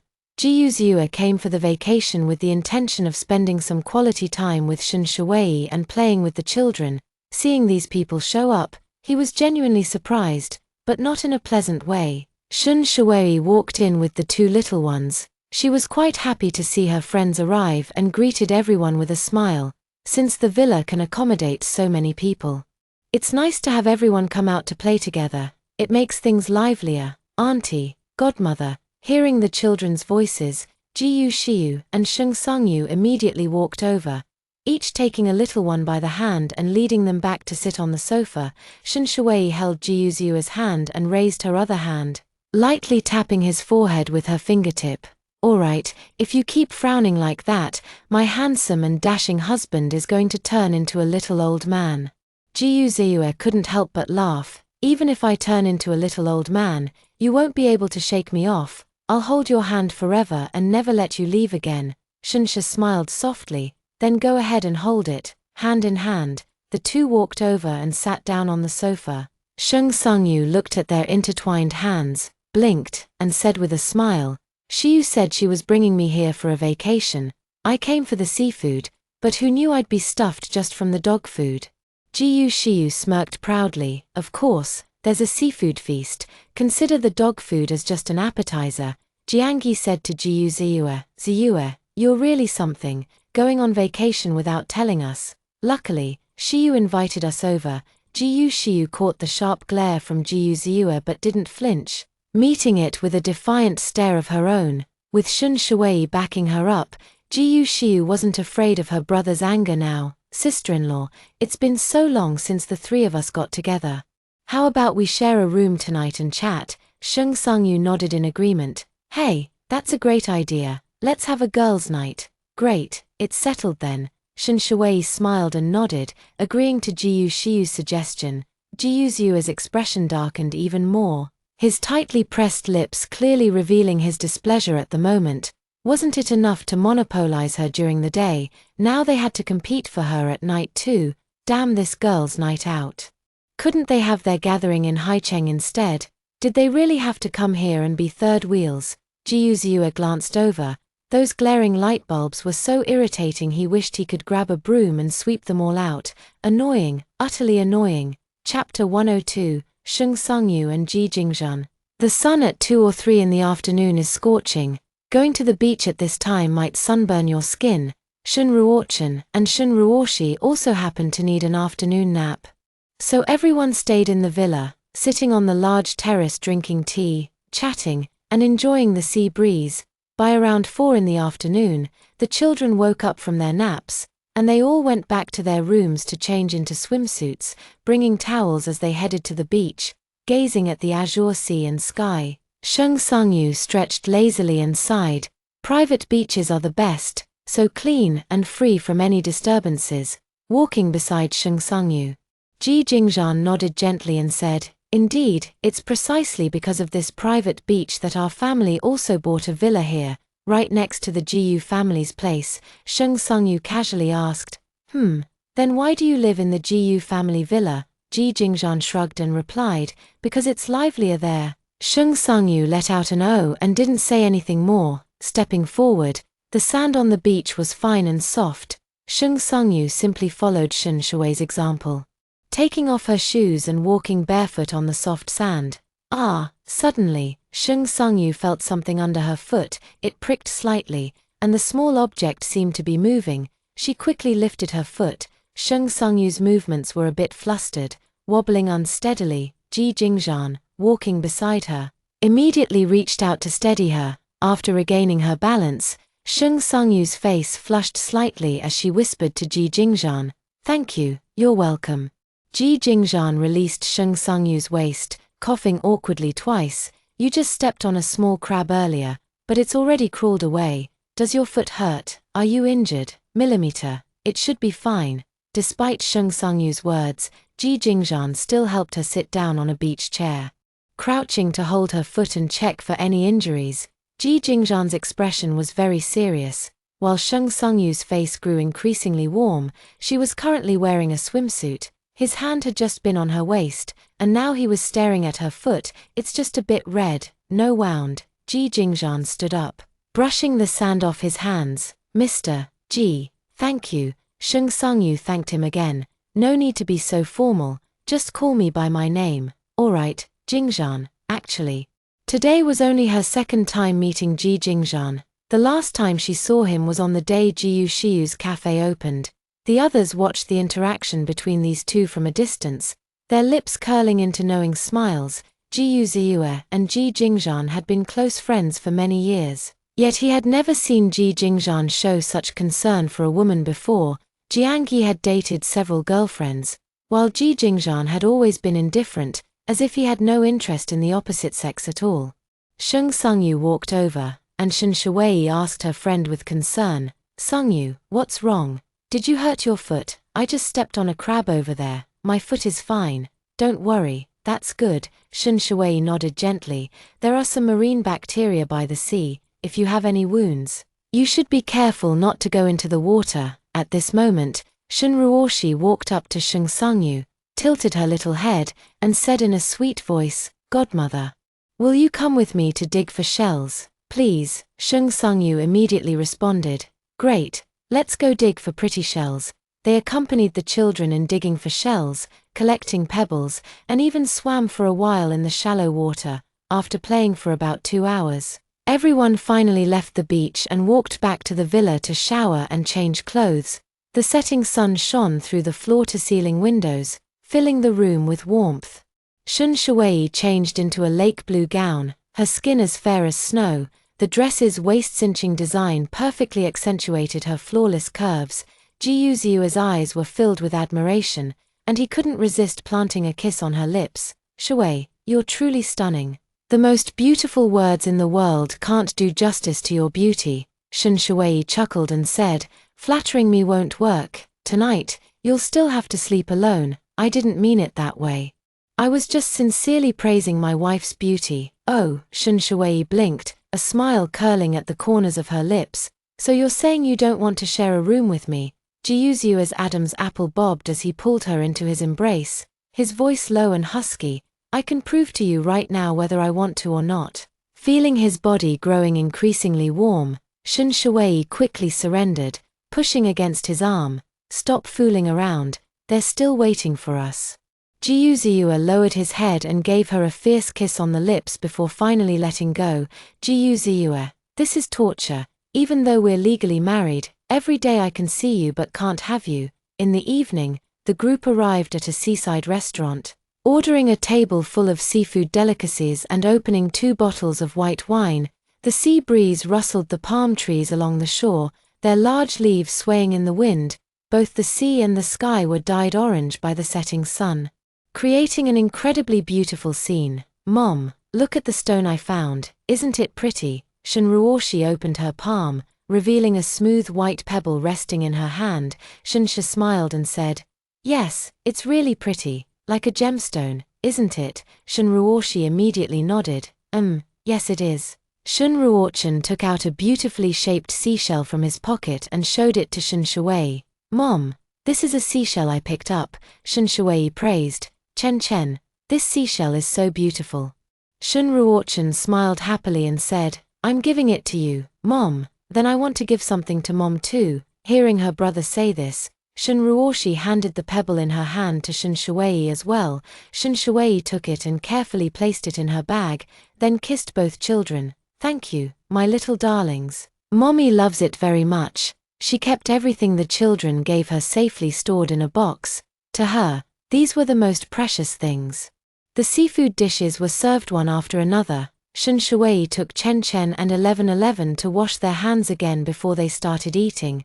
Throughout the meal, Ji Yuzu was extremely busy, occupied with peeling shrimp and cracking crab shells for the mother and her 2 children. After peeling them, he would always give the first piece to Shun Shuwei, followed by the 2 kids. Shun Shuwei couldn't bear to see him go hungry either, so she served him some steamed sea fish and grilled oysters. Shung Sungyu rested her chin in her hands, watching the young couple's interaction with a look of envy. "Shuwei, Ziyue treats you so well," she sighed. "As a single dog like me, it's just too enviable. When will it be my turn to have such sweet romance?" Ji Jingzhan's eyes flickered slightly as he peeled a large prawn and silently placed it in Shung Sungyu's bowl. "Thank you." A trace of surprise flashed in Shung Sungyu's eyes. What does this mean?" Chapter 103, The Unspeakable Matter. Everyone finished a sumptuous seafood dinner in a warm yet subtly awkward atmosphere. At that moment, Ji Yuxiu took out a camera from her backpack and suggested, "The scenery here is beautiful, let's take some photos together." Sounds good. The others had no objections and nodded in agreement. The orange glow of the setting sun bloomed on the horizon, like a blazing flame. Its light pierced through the gaps in the clouds, painting them with vibrant hues. Against the backdrop of the seaside sunset, they walked to the restaurant's viewing platform and stood by the glass railing, asking a waiter to take a few group photos for them. After the group photos were taken, Ji Yuxiu took the camera and thanked the person who had helped. "Brother, sister-in-law, let me take a few photos of your family of 4, Ji Yuxiu said with a smile. Ji Yuxiu, who usually dislikes taking photos, quickly put his arm around Shun Shui's shoulders upon hearing Jiyu Xiu's suggestion. Chen Chen and 1111 stood beside them, striking several poses for the camera. Let's take a few photos too, Sheng Sangyu said, glancing at the group of men. Which of you gentlemen is the best at photography? Jiang Yi immediately responded, that would definitely be Jing Zhan. His photography has even been featured in magazines. Ji Jingzhan smiled modestly, my photography skills are just average. But I am slightly better than the two of them. Oh, brother Jingzhan, don't be so modest, come take a photo for us. Jiyu Xiu pulled Ji Jingzhan over and shoved the camera into his hands. Shun Shui walked over and stood with Sheng Sangyu and Jiyu Xiu. The three of them wore beautiful dresses, each stunning in their own way. As the sea breeze lifted their skirts and tousled their long hair, there was an ethereal, dreamlike beauty to the scene. Staring at the camera's small screen, Ji Jingzhan's gaze involuntarily locked onto Sheng Sangyu. Ji Jingzhan adjusted the camera, pressed the shutter, and took many photos of them. The sunset gradually sank, and the sky darkened. The group walked out of the restaurant and strolled back along the seaside path, chatting and laughing all the way, returning to the villa. The sky outside was already pitch black. The others were sitting in the living room watching TV, while Shun Shui took Chen Chen and 1111 upstairs to read and practice writing with the children for a while. Many habits are cultivated from a young age, and the two children have now developed a habit of reading. After the children had bathed and gone to bed, Shun Shui finally came downstairs. Next to the coffee table in the living room, there were several large supermarket shopping bags. Shun Shui casually asked, what are these things? Jiyu Xiu smiled with curved eyes and said, I bought some beer and snacks from the online supermarket, just waiting for you. Shun Shui immediately nodded and said, then let's go. Jiyu Xiu, Shun Shui, and Sheng Sangyu. The three of them picked up those bags of snacks and beer and headed upstairs without looking back. The remaining three men sat in the living room, looking at each other in silence. After a moment of silence, Jiang Yi was the first to speak. They have girls' night, we can have boys' night too, let's chat as well, Ji Jingzhan said indifferently, not interested. Ji Yuzhua nodded in agreement, I'm not interested either. Jiang Yi scratched the back of his head and said, so we're just going to sit here like this. Let's watch some TV. Ji Yuzhua picked up the remote control, turned on the TV, and casually switched to a sports channel. The sports channel was currently broadcasting an international equestrian competition. The riders, mounted on tall, majestic horses, raced swiftly along the wide, flat track toward the finish line. Seeing the equestrian event, Jiang Yi turned to Ji Jingzhan and asked, Jingzhan, I heard your family's patriarch set up a horse ranch in the suburbs. Ji Jingzhan nodded. Yes, in about half a month, it should be open to the public. Jiang Yi sat up excitedly and looked at his two good friends. Shall we go check it out then? Ji Yuzhua gave a slight nod. Sure, it's been a while since I last went horseback riding. I'll ride a few rounds. Hey, let's have a little competition then. No problem, let's each put up something impressive. Whoever loses, their item belongs to the winner.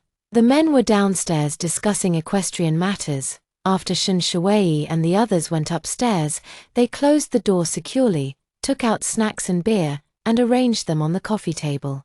They sat on the balcony lounge chairs, enjoying the pleasant sea breeze and listening to the waves crashing against the shore rocks. Click, Shun Shui pulled open the ring tab and clinked cans with the two of them. Tilting her head back to take a big sip, Sheng Sangyu opened a bag of shredded squid and stuffed a few pieces into her mouth. She said to Shun Shui, Shui, hurry up and tell us, how did you and Ji Yuzhua go abroad and come back to get your marriage certificate? The speed of this development really shocked me. A faint smile appeared on Shun Shui's face as she slowly began to recount what had happened in the U.S.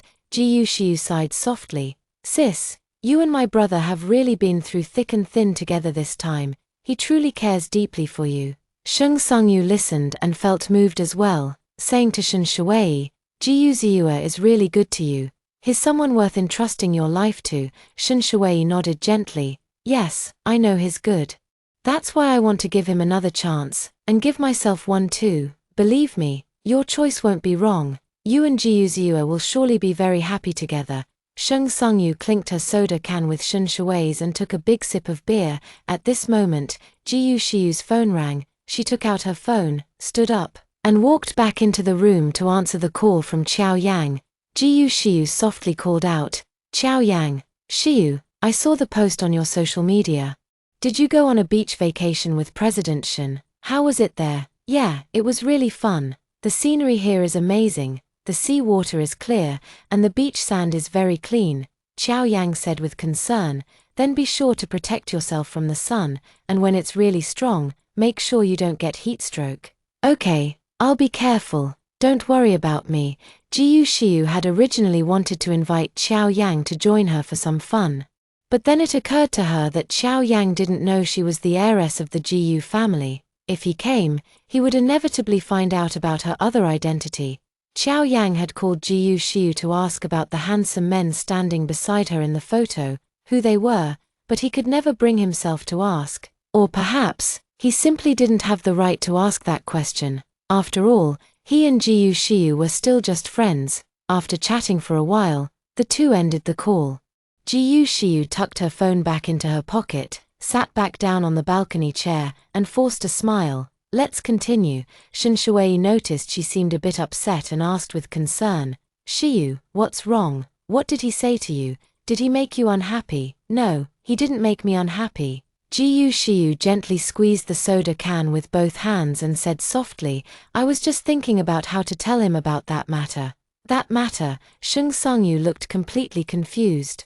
"What matter are you talking about?" Chapter 104. This is love. Hearing Sheng Sungyu's question, Shun Shui glanced at Ji Yuxiu, waiting for her to speak. After all, this was Ji Yuxiu's personal privacy. Even though they were close friends, without her consent, Shun Shui couldn't casually disclose it. Ji Yuxiu let out a long sigh and said softly, "I have a bit of a crush on a man, but I'm afraid my background might create a sense of distance for him, so I didn't go into too much detail. Just said I grew up in a military compound." She simply didn't elaborate, but what she said was true. She did grow up in a military compound. In the past, she would only return to Haicheng during holidays or festivals. Sheng Sungyu paused her hand from grabbing the snack and looked up at Ji Yuxiu, asking, "So you're saying he doesn't know you're the eldest daughter of the Ji family?" Ji Yuxiu nodded lightly, her face filled with melancholy as she replied, "Yes, he still doesn't know." Sheng Sungyu continued questioning, "What does he do for a living? Is his family background very different from yours?" "He's actually quite outstanding himself. Graduated from a prestigious university and now works as a corporate executive. His parents run a small grocery store in a rural town."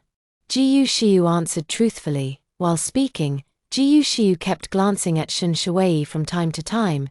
Sheng Sungyu noticed this and couldn't help but feel puzzled. "Xiu, why do you keep looking at Shui? Is the man you like some distant relative of hers?" Ji Yuxiu shook her head. "No. He's a colleague of my sister-in-law." Who is it? Maybe I even know him." Sheng Sungyu had previously helped with a brand livestream for Shun Shui's company and had met quite a few people. Shun Shui smiled and nodded. "This person, you do indeed know. Ah, hurry up, tell me." Sheng Sungyu hugged Ji Yuxiu's arm and gently shook it. "I'm dying of curiosity." Ji Yuxiu seemed a bit embarrassed and slowly uttered his name.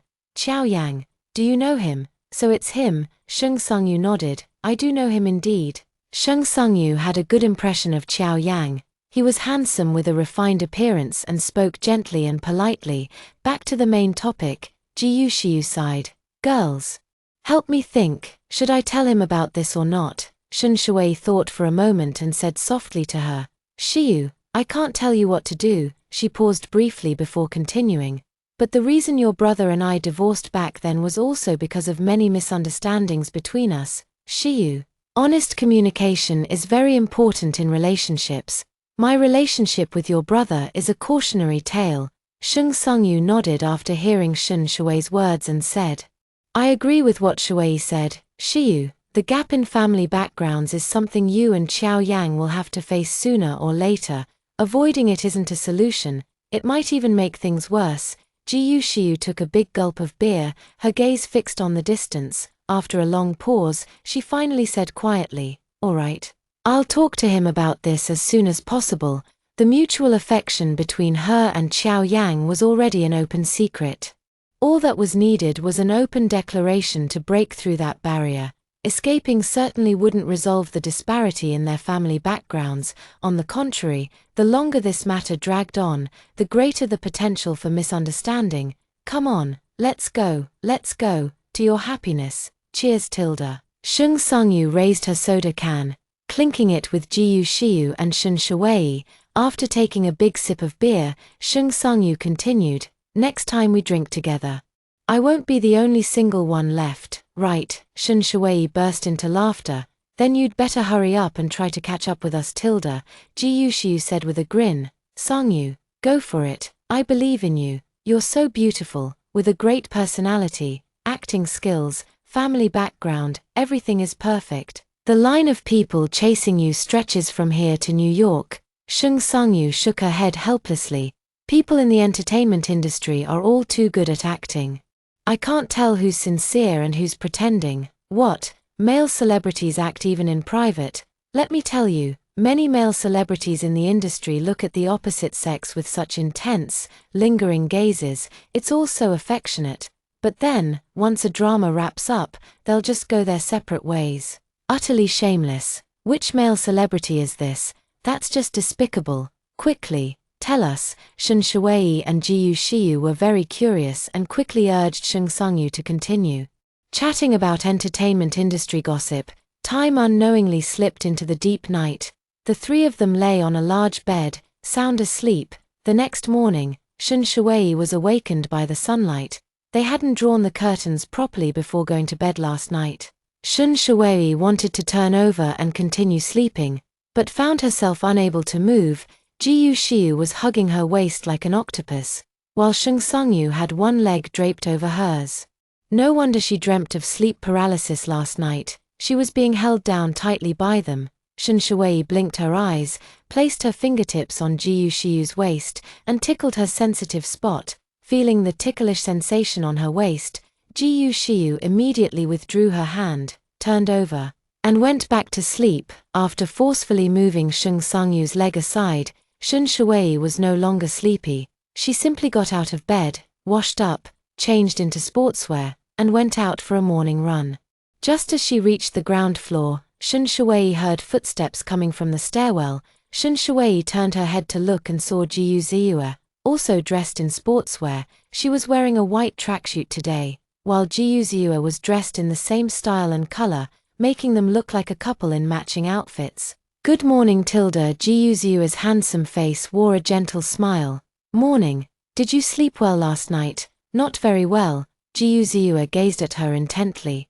Because you're not by my side. Shunsha smiled and said, even when I was at home, I wasn't by your side. For the past few days, they had been staying at the Yu family home, so the young couple were still sleeping in separate rooms. After this vacation, the family of four planned to move into the Jiyu family's ancestral home. As they talked, they walked outside. After a brief warm-up, they started jogging along the seaside path. After running for over half an hour, Shen Shuwei stopped in front of a convenience store. Let's go in and buy some water, she said, pushing open the glass door and stepping inside.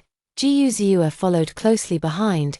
You shouldn't drink ice-cold water after exercising, so Shen Shuwei bought 2 bottles of room-temperature mineral water, each holding a bottle of water. They sat on a bench overlooking the sea. An elderly couple sat not far from them, with the old man seemingly putting a hat on his wife. Afraid that the sun might shine on the old lady's face, the old man adjusted the brim downward and carefully tied the hat's strings. The sea breeze was a bit strong, so the old man draped a thin coat over the old woman. The scene before her touched Shen Shuwei's heart. So this is what love that lasts till old age looks like. Jiyu Ziyue raised his hand to hold her shoulder and said in a gentle voice, the ones in love are them, and also us. Shen Shuwei hummed softly, wrapped her arm around his, and rested her head on his shoulder, quietly gazing at the azure sea and sky. To be able to grow old with the person you love is the greatest happiness. Chapter 105. A leisurely day. The two sat on a bench by the sea for about 10 minutes before Shen Shuwei stood up and stretched. She turned to Jiyu Ziyue and said, let's go back. They should be awake by now. All right, Let's go. Ji Yuziua reached out to hold Shun Shui's hand as they slowly walked back together. He truly cherished these moments alone with Shun Shui. Passing by a restaurant, Shun Shui and Ji Yuziua went in to pack some breakfast before returning to the villa. Everyone was already awake. Breakfast was placed in the dining room, and they came downstairs one after another, breakfast right after waking up. I'm so lucky. Jiangyi looked at Ji Yuziua and teased. TSK, marriage really changes things. Ziua, you're so thoughtful now, even going out to buy us breakfast. Ji Yuziua rolled his eyes at him and said, you're thinking too much. Shuwei made me buy all of this. Ji Yushiu and Sheng Sungyu snickered on the side. Ji Jingzhan glanced at Sheng Sungyu out of the corner of his eye, then quietly lowered his head to continue eating his porridge. Jiangyi stuffed the fried dough stick into his mouth and muttered, I told you. The sun's rising from the west today. After breakfast, Ji Yushiu and Jiangyi prepared to return to Haicheng. It was the weekend, and business was booming at the coffee shop, so Ji Yushiu had to go back to help out. Jiangyi, on the other hand, had to return to the hospital for his shift. Both of them had squeezed in some free time to come and be third wheels and join in the fun. Then I'll go back with you too. Sheng Sungyu had been picked up directly from the airport by Ji Yushiu, and she hadn't been home in several months. Moreover, Sheng Sungyu is a bit worried about her brother. With Shun Shuwei and Ji Yuziua remarrying, Sheng Huainan is probably heartbroken and alone. Thinking of this, she can't feel at ease staying here for vacation either, since even Sheng Sungyu is going back. Ji Jingzhan has even less reason to stay. Staying here alone as a third wheel would only make him feel awkward. Soon, they packed their luggage and prepared to drive back to Haicheng. Jiangyi placed his suitcase in Ji Yushiu's car. Jiangyi, you put it in the wrong place, didn't you? Ji Jingzhan reminded him. Jiangyi rolled his eyes inwardly. Was this guy stupid? Couldn't he see that this was creating an opportunity for him and Sheng Sungyu? Ji Yushiu was driving a 5-door Mini Cooper. Although the back seats could accommodate passengers, the space was too narrow, making it quite uncomfortable to sit there for several hours. Oh, really? Jiangyi feigned confusion. Then waved his hand and said, it doesn't matter, I'll ride back in Shiyu's car. After saying that, he turned to Ji Yushiu and said, Shiyu, let me drive, you can rest in the passenger seat. Alright, you drive then. Ji Yushiu cheerfully tossed the car keys to Jiangyi and happily settled into the passenger seat. Waving to Sheng Sungyu, Sungyu, you can ride in Jingzhan's car, don't worry, he'll make sure you get home safely, okay? Sheng Sungyu looked up at Ji Jingzhan and said with a smile, then I'll trouble you, Jingzhan. You're welcome, it's my pleasure. Ji Jingzhan first put Sheng Sungyu's suitcase into the trunk, then opened the passenger door. Sheng Sungyu softly thanked him and leaned in to sit inside the car. Shun Shui's family of 4 stood quietly to the side, the young couple watching with great interest. Suddenly, it felt like Sheng Sungyu and Ji Jingzhe might actually have a chance together. At the very least, Ji Jingzhe seemed to have some affection for Sheng Sungyu. After saying their goodbyes outside the villa, the 2 cars set off back to Haicheng. Shun Shui turned around, took the hands of the 2 little ones, and walked into the house. Ziua, tell me, does Ji Jingzhan like Sungyu? I think it's very likely. Ji Ziua nodded. Then it depends on whether the 2 of them are destined. Shun Shui couldn't tell what Sheng Sungyu was thinking. Sheng Sungyu was kind to everyone. What Shun Shui didn't know was that Sheng Sungyu and Ji Jingzhan started chatting as soon as they got in the car, and they had a very pleasant conversation all the way. During their chat, Sheng Sungyu and Ji Jingzhan discovered that they had many common interests. Their conversation was only forced to stop when Ji Jingzhan drove the car to the Sheng family villa. They were a little reluctant for it to end. Before Sheng Sungyu got out of the car, Ji Jingzhan added her on WeChat and saved her phone number. Finally, the annoying third wheel was gone. In the morning, the family of 4 took advantage of the mild sunlight and went to the beach for a while. In the afternoon, Shun Shui and Ji Yuzeue took the children aboard the yacht to explore the other islands. Shun Shui wore a light purple strappy maxi dress, paired with long tassel earrings and a woven wide-brimmed hat for sun protection. Mommy, Shun Ruoshi asked innocently, is the ocean really, really big? Shun Shui smoothed her wind-tousled long hair and softly replied, Yes, the ocean's area is much larger than the land's. Shunruoshi then asked another question. Then how was the ocean formed? Upon hearing this question, Shunshui instinctively wanted to grab his phone and Google it, but then immediately remembered that there seemed to be no network signal here. Helpless, Shunshui cast a pleading look at Jiuzeyue. Unfortunately, Jiuzeyue shook his head, indicating that he didn't know either. Only children with a strong thirst for knowledge would be interested in this type of question. 11:11. Mom doesn't know the answer to this question either. I know. Shunruochan raised his hand high and said to his sister, about 5 billion years ago, from the solar nebula, separated. Next, Shunruochan spoke voluminously, delivering a lengthy discourse of probably several thousand words. Not only did Shunruoshi not understand, but even Shun Shui was a little confused. One moment it's the Earth's crust cooling and solidifying, the next it's water vapor and the atmosphere coexisting as one. Finally, it mentioned that intense air convection led to strong winds and torrential rains. A long torrential rain fell, and the surging floods flowed through countless ravines and valleys, converging into a vast ocean. Shunruoshi's large eyes were filled with bewilderment. Her brother had said so much, but she hadn't understood a thing. Shun Shui summarized. So, in other words, an unprecedented heavy rain poured down, the water gathered in one place, and that's how the ocean was formed. Chen, is that right? Although this explanation was rather simplistic, Shunruochan politely nodded. Yes, that's correct.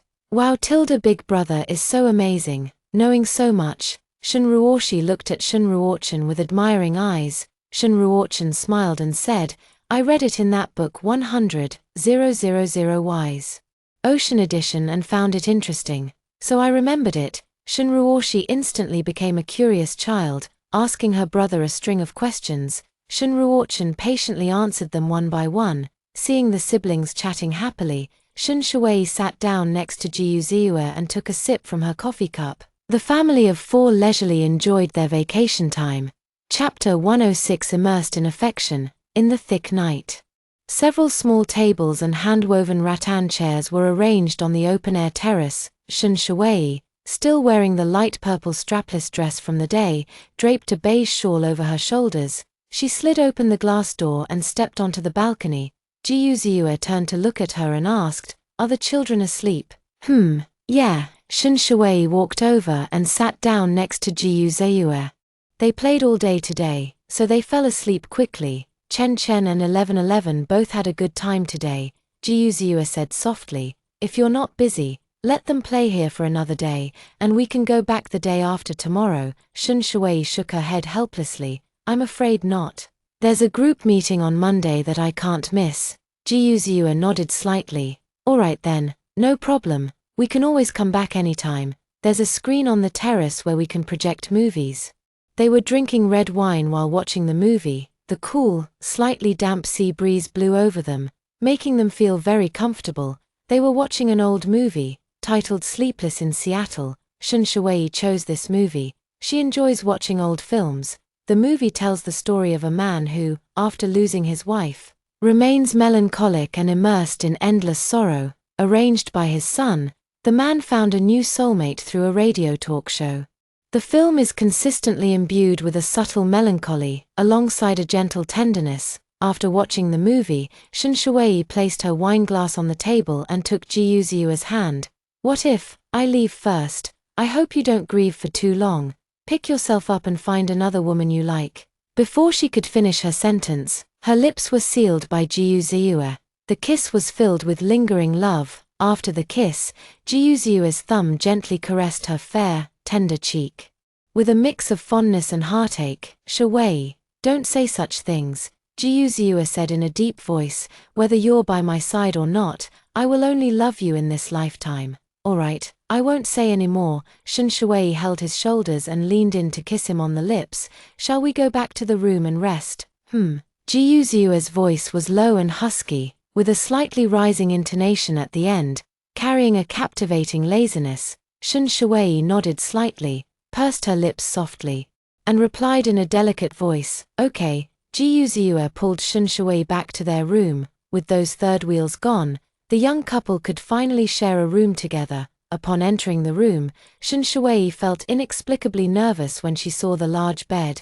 I'll go take a shower first, clutching her nightgown and towel. Shen Shui quickly slipped into the bathroom. Half an hour later, Shen Shui finally stepped out of the bathroom. Ji Yuziue first helped her blow-dry her hair before heading to the bathroom for a shower. Listening to the faint sound of water from the bathroom, Shen Shui picked up her phone to ease her nervousness. Soon, Ji Yuziue emerged from the bathroom. He turned off the main light in the room, leaving only 2 bedside lamps. Their warm orange glow casting a soft light by the bed, Shen Shui placed her phone on the nightstand and raised her eyes to look at the man before her. A towel was wrapped around his waist, revealing broad shoulders, well-defined muscles, and strong, powerful arms, exuding an indescribable tension.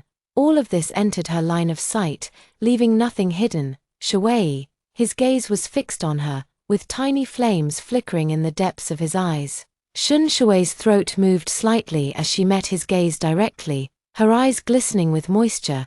Ji Yuziue slowly moved closer to her, pressing delicate kisses onto her lips. She couldn't help but raise her hands to clasp his shoulders, shyly responding to his kisses. His kisses gradually moved downward, kissing her tender white neck, kissing her collarbone. The knot at her waist was somewhat in the way. Ji Yuziue deftly untied the belt of her nightgown, the silk robe slipping open on both sides. The collar loosening, the beauty before him made his breath catch. Moments later, a storm of passion surged toward Shen Shui. Everything happened so naturally. It wasn't until the late hours of the night that Shen Shui finally drifted into a heavy sleep. Waking up in the early morning, Shen Shui groggily opened her eyes and got up to go to the bathroom. As soon as she stood up, her knees gave way, and she fell to the ground with a thud.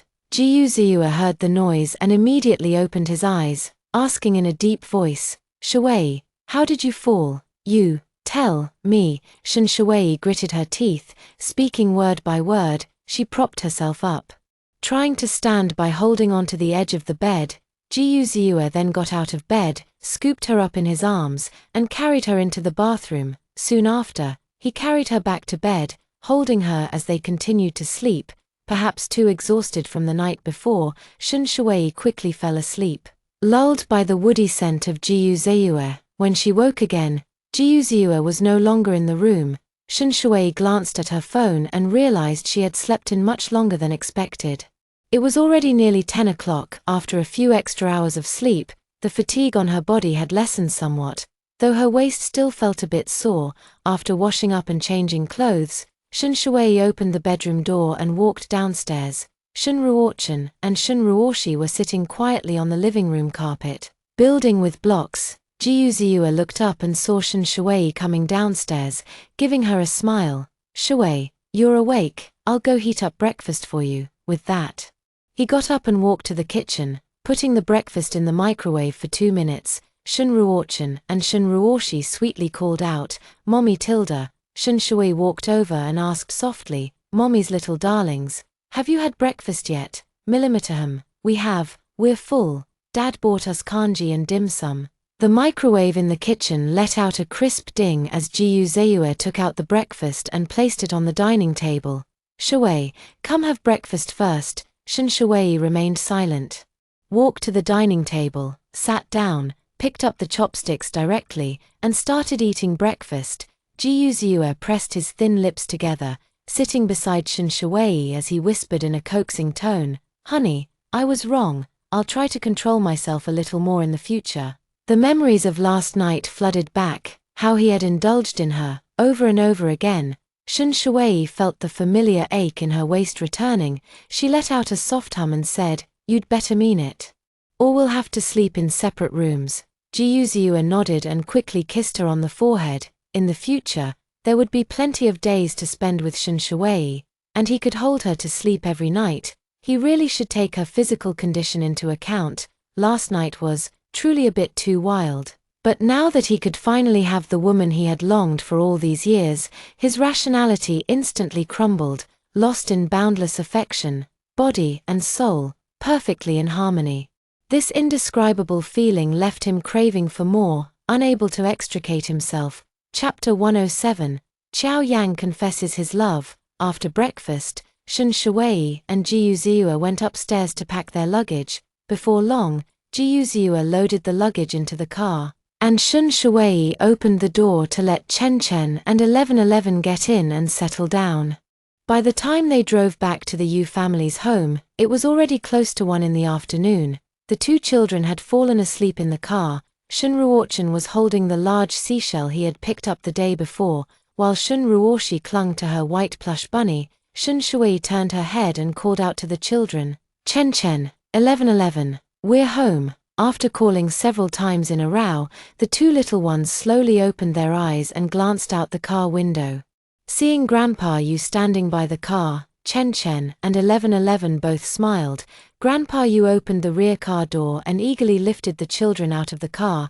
Great-Grandpa Tilda, "Hey, are you kids hungry? The uncles in the kitchen have prepared lots of delicious food for you." Old Master Yu smiled affectionately. After getting out of the car, Jiyu Ziua and Shun Shuwei greeted Old Master Yu simultaneously. "Grandfather," Old Master Yu nodded at them. Then immediately took Chen Chen and 1111 by the hand to lead them into the house. Shun Ruoshi said, "Great-Grandpa, we've collected so many more seashells for you." Tilda, Shun Ruochen added, "and a big conch shell. Great-Grandpa, if you listen to this conch, you can hear the sound of the ocean." "Oh, really?" Old Man Yu beamed with joy. "Let's go eat first, and after the meal, we'll take our time to look at them." After washing their hands and sitting down at the dining table, everyone began eating with great relish. "It's already 1 o'clock in the afternoon, and I'm indeed a bit hungry." After finishing the meal, the two little ones took out a pile of seashells and conch shells, presenting them to Grandpa Yu as if offering treasures. Grandpa Yu was so happy he couldn't close his mouth, constantly praising how beautiful the shells the children had collected were. Early the next morning, Jiyu Ziua drove the Loki BYD and went out with Shun Shuwei. Jiyu Ziua first took Shun Shuwei to work, then he went to the police station with the documents to change the children's surnames. The couple had discussed the matter of changing the children's surnames. Shun Shuwei didn't have any particular attachment to the surname Shun in the first place. Now that she had remarried Jiyu Ziua, it was only right for the two children to take the surname Jiyu. "I've already told Chen Chen and 1111 about this. Shun Ruochen knows he'll be called Jiyu Ruochen from now on. And Shun Ruoshi knows she'll be called Jiyu Ruoshi." The children listened to this and obediently accepted it, even thinking their names still sounded just as nice after the surname change. After the morning meeting ended, Shun Shuwei walked back to the conference room carrying some documents. Not long after sitting down, Jiang Lu walked in smiling, holding a bouquet of flowers. "President Shun, your husband is truly beyond words," Jiang Lu said with a face full of envy. "Usually, once men have won someone over, they stop putting in this kind of effort." Shun Shuwei curled her lips into a sweet smile and replied, "Yes, he really is very good to me. I saw it this morning. He specially drove you to work, didn't he?" Jiang Lu had caught a distant glimpse, only seeing Shun Shuwei getting out of the car, but hadn't realized the driver was actually President Jiyu. Shun Shuwei nodded. "Yes, how thoughtful," Jiang Lu remarked before turning around to continue with her work. In the afternoon, at the Poetry and Rain Cafe, Jiyu Shiyu stood behind the cash register, handing change to a customer. "Here's your change and receipt. Please wait a moment. Your coffee is being prepared." "Okay." The woman who appeared to be an office worker walked over and sat down in the empty seat. After handing the receipt to the clerk, Jiyu Shiyu heard her phone vibrate as if it had received a notification. She picked up her phone and glanced at it. Someone had indeed sent her a WeChat message. "Qiao Yang, Shiyu, are you free tonight? I'd like to take you out to dinner." Jiyu Shiyu couldn't help but smile, then quickly replied, "I'm free, no problem." Qiao Yang, "Okay, then I'll pick you up after work." The remaining 2+ hours suddenly felt incredibly long to Jiyu Shiyu, as she kept checking the time. "How is it only 4 o'clock? It's only 4:30. It's only 5 o'clock." At 5:50, Qiao Yang's figure finally appeared at the cafe entrance. "Shiyu, are you done with your work?" "Millimeter, I'll be right there."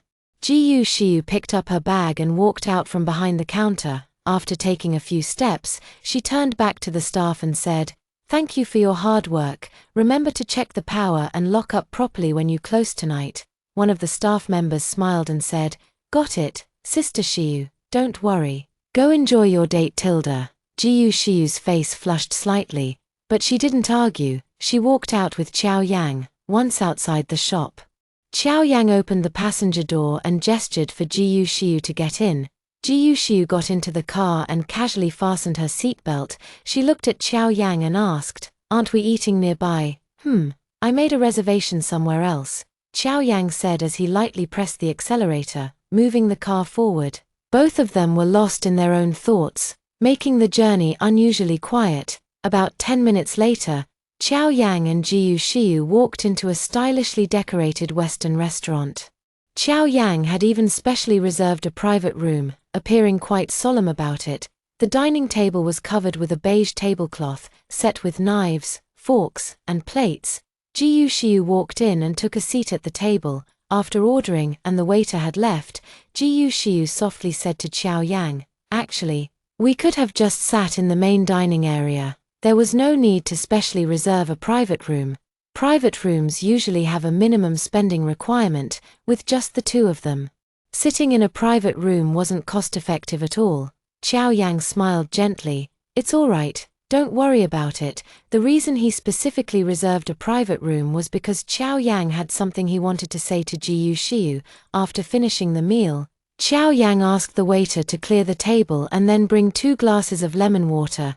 Jiyu Shiyu sipped the slightly sour lemon water, her thoughts in turmoil, her fingertips unconsciously tapping lightly against the glass. Shiyu, I have something to tell you. Qiao Yang, I have something to tell you. Jiyu Shiyu and Qiao Yang spoke almost simultaneously, then both were momentarily stunned before exchanging a knowing smile.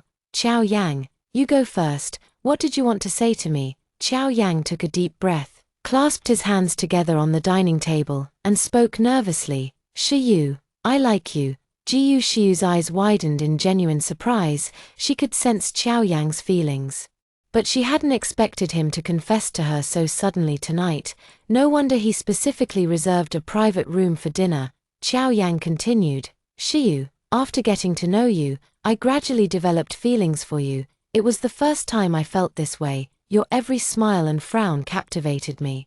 I genuinely like you, but I don't know how to express it properly. I may not necessarily become wealthy in the future, but I will do everything in my power to give you a happy and carefree life, to shelter you from all storms. Qiao Yang seemed to perform a magic trick as he pulled out a bouquet of red roses from nowhere, standing before Jiyu Shiyu with the flowers in hand. Shiyu, would you be my girlfriend? Chapter 108, I like you too. After confessing his feelings, Qiao Yang nervously watched Jiyu Shiyu, awaiting her response. Jiyu Shiyu was very happy in her heart when she heard Qiao Yang confess his feelings to her, but she also had something to say to Qiao Yang today. She intended to reveal another identity to him. Now, Jiyu Shiyu's thoughts were in turmoil, and she felt somewhat at a loss. Qiao Yang didn't rush Jiyu Shiyu. He simply stood by her side holding the roses, gazing at her with gentle eyes. Several minutes passed before Jiyu Shiyu looked up at Qiao Yang, reached out to take the bouquet, and flashed a radiant smile. Qiao Yang, I accept, because I like you too. Qiao Yang's lips curled into a smile as he pulled Jiyu Shiyu into his embrace, whispering softly, Shiyu, being with you fills me with immense joy. Jiyu Shiyu let out a quiet sigh in her heart. After a moment, Qiao Yang sat back down in the opposite seat and said, By the way, Shiyu, what did you want to tell me earlier? Qiao Yang, there are some things I haven't told you before. Jiyu Shiyu pursed her lips and said, Now that we're officially together, I can't keep hiding it from you. Qiao Yang reassured her, It's all right, go ahead and tell me. Actually, I'm a daughter of the Jiyu family. Jiyu Shiyu lowered her gaze to the glass on the table and continued, My brother is Jiyu Zayue, and the Shun from your company is actually my sister-in-law, Jiyu Zayue. Qiao Yang thought for a moment and quickly remembered, Your brother is the CEO of Junfeng Group. Your family is the top wealthy family in Haicheng. Jiyu Shiyu nodded softly and said, That's right. Qiao Yang frowned, unable to believe it. We've known each other for months. What were you thinking? Were you afraid I was after your family's money, so you wanted to test me first? People from wealthy families do consider many factors when choosing a life partner. After all, Qiao Yang was a corporate executive. He had heard before that some wealthy people, in order to find true love, would deliberately pretend to be poor to test the other person's sincerity. Ji Shiyu quickly explained, No, I really didn't think that way. I'm sorry, Qiao Yang, I did hide this matter, but at the time, I just didn't want you to feel a sense of distance because of the gap in our family backgrounds. Qiao Yang, if you had known from the beginning that I was the heiress of the Jiyu family, would you have kept your distance from me? Ji Shiyu's question left Qiao Yang deep in thought. She was right. If he had known she was the heiress of the Jiyu family back then, he would have kept his distance, because Qiao Yang understood all too well that he and a wealthy heiress belonged to entirely different worlds. Even if he had already begun to develop feelings for Ji Shiyu at the time, he would likely have nipped those emotions in the bud, not like now, already deeply trapped in it. Qiao Yang, what are you thinking? Say something, please. Qiao Yang's silence made Ji Shiyu's heart waver with uncertainty and unease. Shiyu, my mind is in turmoil right now, Qiao Yang said softly. Let me take you back first. We'll talk about other things after I've sorted out my thoughts. Ji Shiyu felt a pang in her heart upon hearing his words. Her eyes turned slightly red, as if she was on the verge of tears. What does Qiao Yang mean by this? Does his confession just now not count anymore? Does even the boyfriend-girlfriend relationship not count anymore? Qiao Yang stood up and went out to pay the bill, with Ji Shiyu silently following behind him. After getting into the car, Qiao Yang asked for Ji Shiyu's address and then drove quietly the whole way, not even glancing at her out of the corner of his eye. Ji Shiyu bit her lower lip, looking as if she had done something wrong. She really wanted to talk to Qiao Yang, but she held back and didn't say a word. This incident was a huge shock to Qiao Yang, and he truly needed time to think it through carefully. Ji Shiyu could only wait for Qiao Yang to make his decision. The car stopped in front of a luxurious apartment building, and Qiao Yang said calmly, "We're at your place." Ji Shiyu turned her head to look at Qiao Yang and said, "Qiao Yang, no matter what decision you make, I just hope you understand that our feelings are mutual. What matters most is the sincerity in each other's hearts." With that, Ji Shiyu pushed open the car door and got out, slowly walking into the luxurious apartment building. Qiao Yang's car remained parked by the roadside for a long time as he looked up at the opulent apartment building before him. As far as he knew, the initial selling price of this apartment was over 200,000 yuan per square meter, and its residents were either celebrities or the wealthy. As a corporate executive with an annual salary nearing 1 million yuan, Qiao Yang's achievements were already quite remarkable among his peers who graduated at the same time. But his annual salary couldn't even buy a bathroom in this apartment. Seeing the house Ji Shiyu lived in, Qiao Yang now deeply felt the vast gap between them. Ji Shiyu entered the apartment lobby, greeted the security guard, and then stepped into the elevator. The moment the elevator doors closed, Ji Shiyu could no longer hold back her tears, which burst forth like a dam breaking. The elevator slowly ascended and stopped at the 28th floor. Ji Shiyu, her face streaked with tears, stepped out of the elevator, opened the door, and walked in. Without even turning on the lights, she walked barefoot into the living room, threw herself onto the sofa, and burst into tears while clutching a cushion. No one can decide the circumstances of their own birth. Being born into a wealthy family isn't her fault. She didn't want to miss out on someone she liked because of it. After a good cry, Ji Shiyu wiped her tears with a tissue, picked up her phone, and called Shen Shuwei. Shen Shuwei was sitting in the living room watching TV when she saw Ji Shiyu's call. She immediately turned down the volume and answered the phone. "Shiyu, what's wrong?" Hearing Shen Shuwei's gentle voice, Ji Shiyu couldn't help but choke up again. "Sister-in-law, are you crying?" Shen Shuwei asked with concern. "Shiyu, what happened?" Upon hearing Shen Shuwei say that Ji Shiyu was crying, Ji Shiyu shifted his gaze to Shen Shuwei, his eyes filled with concern. "I had dinner with Qiao Yang tonight, and he confessed his feelings to me." "He confessed to you? That's a good thing." Ji Shiyu continued. "I accepted his confession. Then, I told Qiao Yang about that matter." Shen Shuwei frowned and asked, "Then how did he react? What did he say to you?" He said his mind is in chaos right now, and we'll talk about other things after he figures things out. Jiyu Shiyu started crying again. Does he not want to be with me anymore? Shiyu, don't cry, don't overthink it for now. If Qiao Yang says he needs to think, then wait for him to sort it out. Things might not be as bad as you think. I don't know, I'm so worried. It was so hard to finally find someone she liked, so hard for Qiao Yang to confess his feelings to her, one moment in heaven, the next in hell, no one could bear it. Chapter 109, A State of Distraction. Shun Shuwei comforted gently. I know you're very worried right now, but worrying and overthinking here won't help. Maybe Qiao Yang will forgive you soon. Jiyu Shiyu sniffled and said in a muffled voice, yes, I know. There's nothing I can do now but wait for Qiao Yang's final decision. Shiyu, don't worry too much yet. Qiao Yang does like you. If he chooses to give up on this relationship because of the family status gap, you can still try to fight for it. What if I fight for it, and he still wants to give up? Jiyu Shiyu asked. Then at least you'll have no regrets. You'll have done your best, Shun Shuwei said. The Jiyu family has never cared about social status. If he abandons this relationship because of the family gap, it's either that he doesn't like you enough, or he's too deeply insecure in his heart. Jiyu Shiyu didn't quite understand. Qiao Yang is obviously outstanding. Why would he feel inferior? Shun Shuwei said slowly, do you know how people nowadays describe the love between a small-town youth and a wealthy heiress? They'd say the man is a freeloader, or call him a social climber. In short, not a single kind word. I see, thank you, sister-in-law. You should rest early. Do you need me to come keep you company? Shun Shuwei asked softly. No need. I'm about to wash up and go to bed too.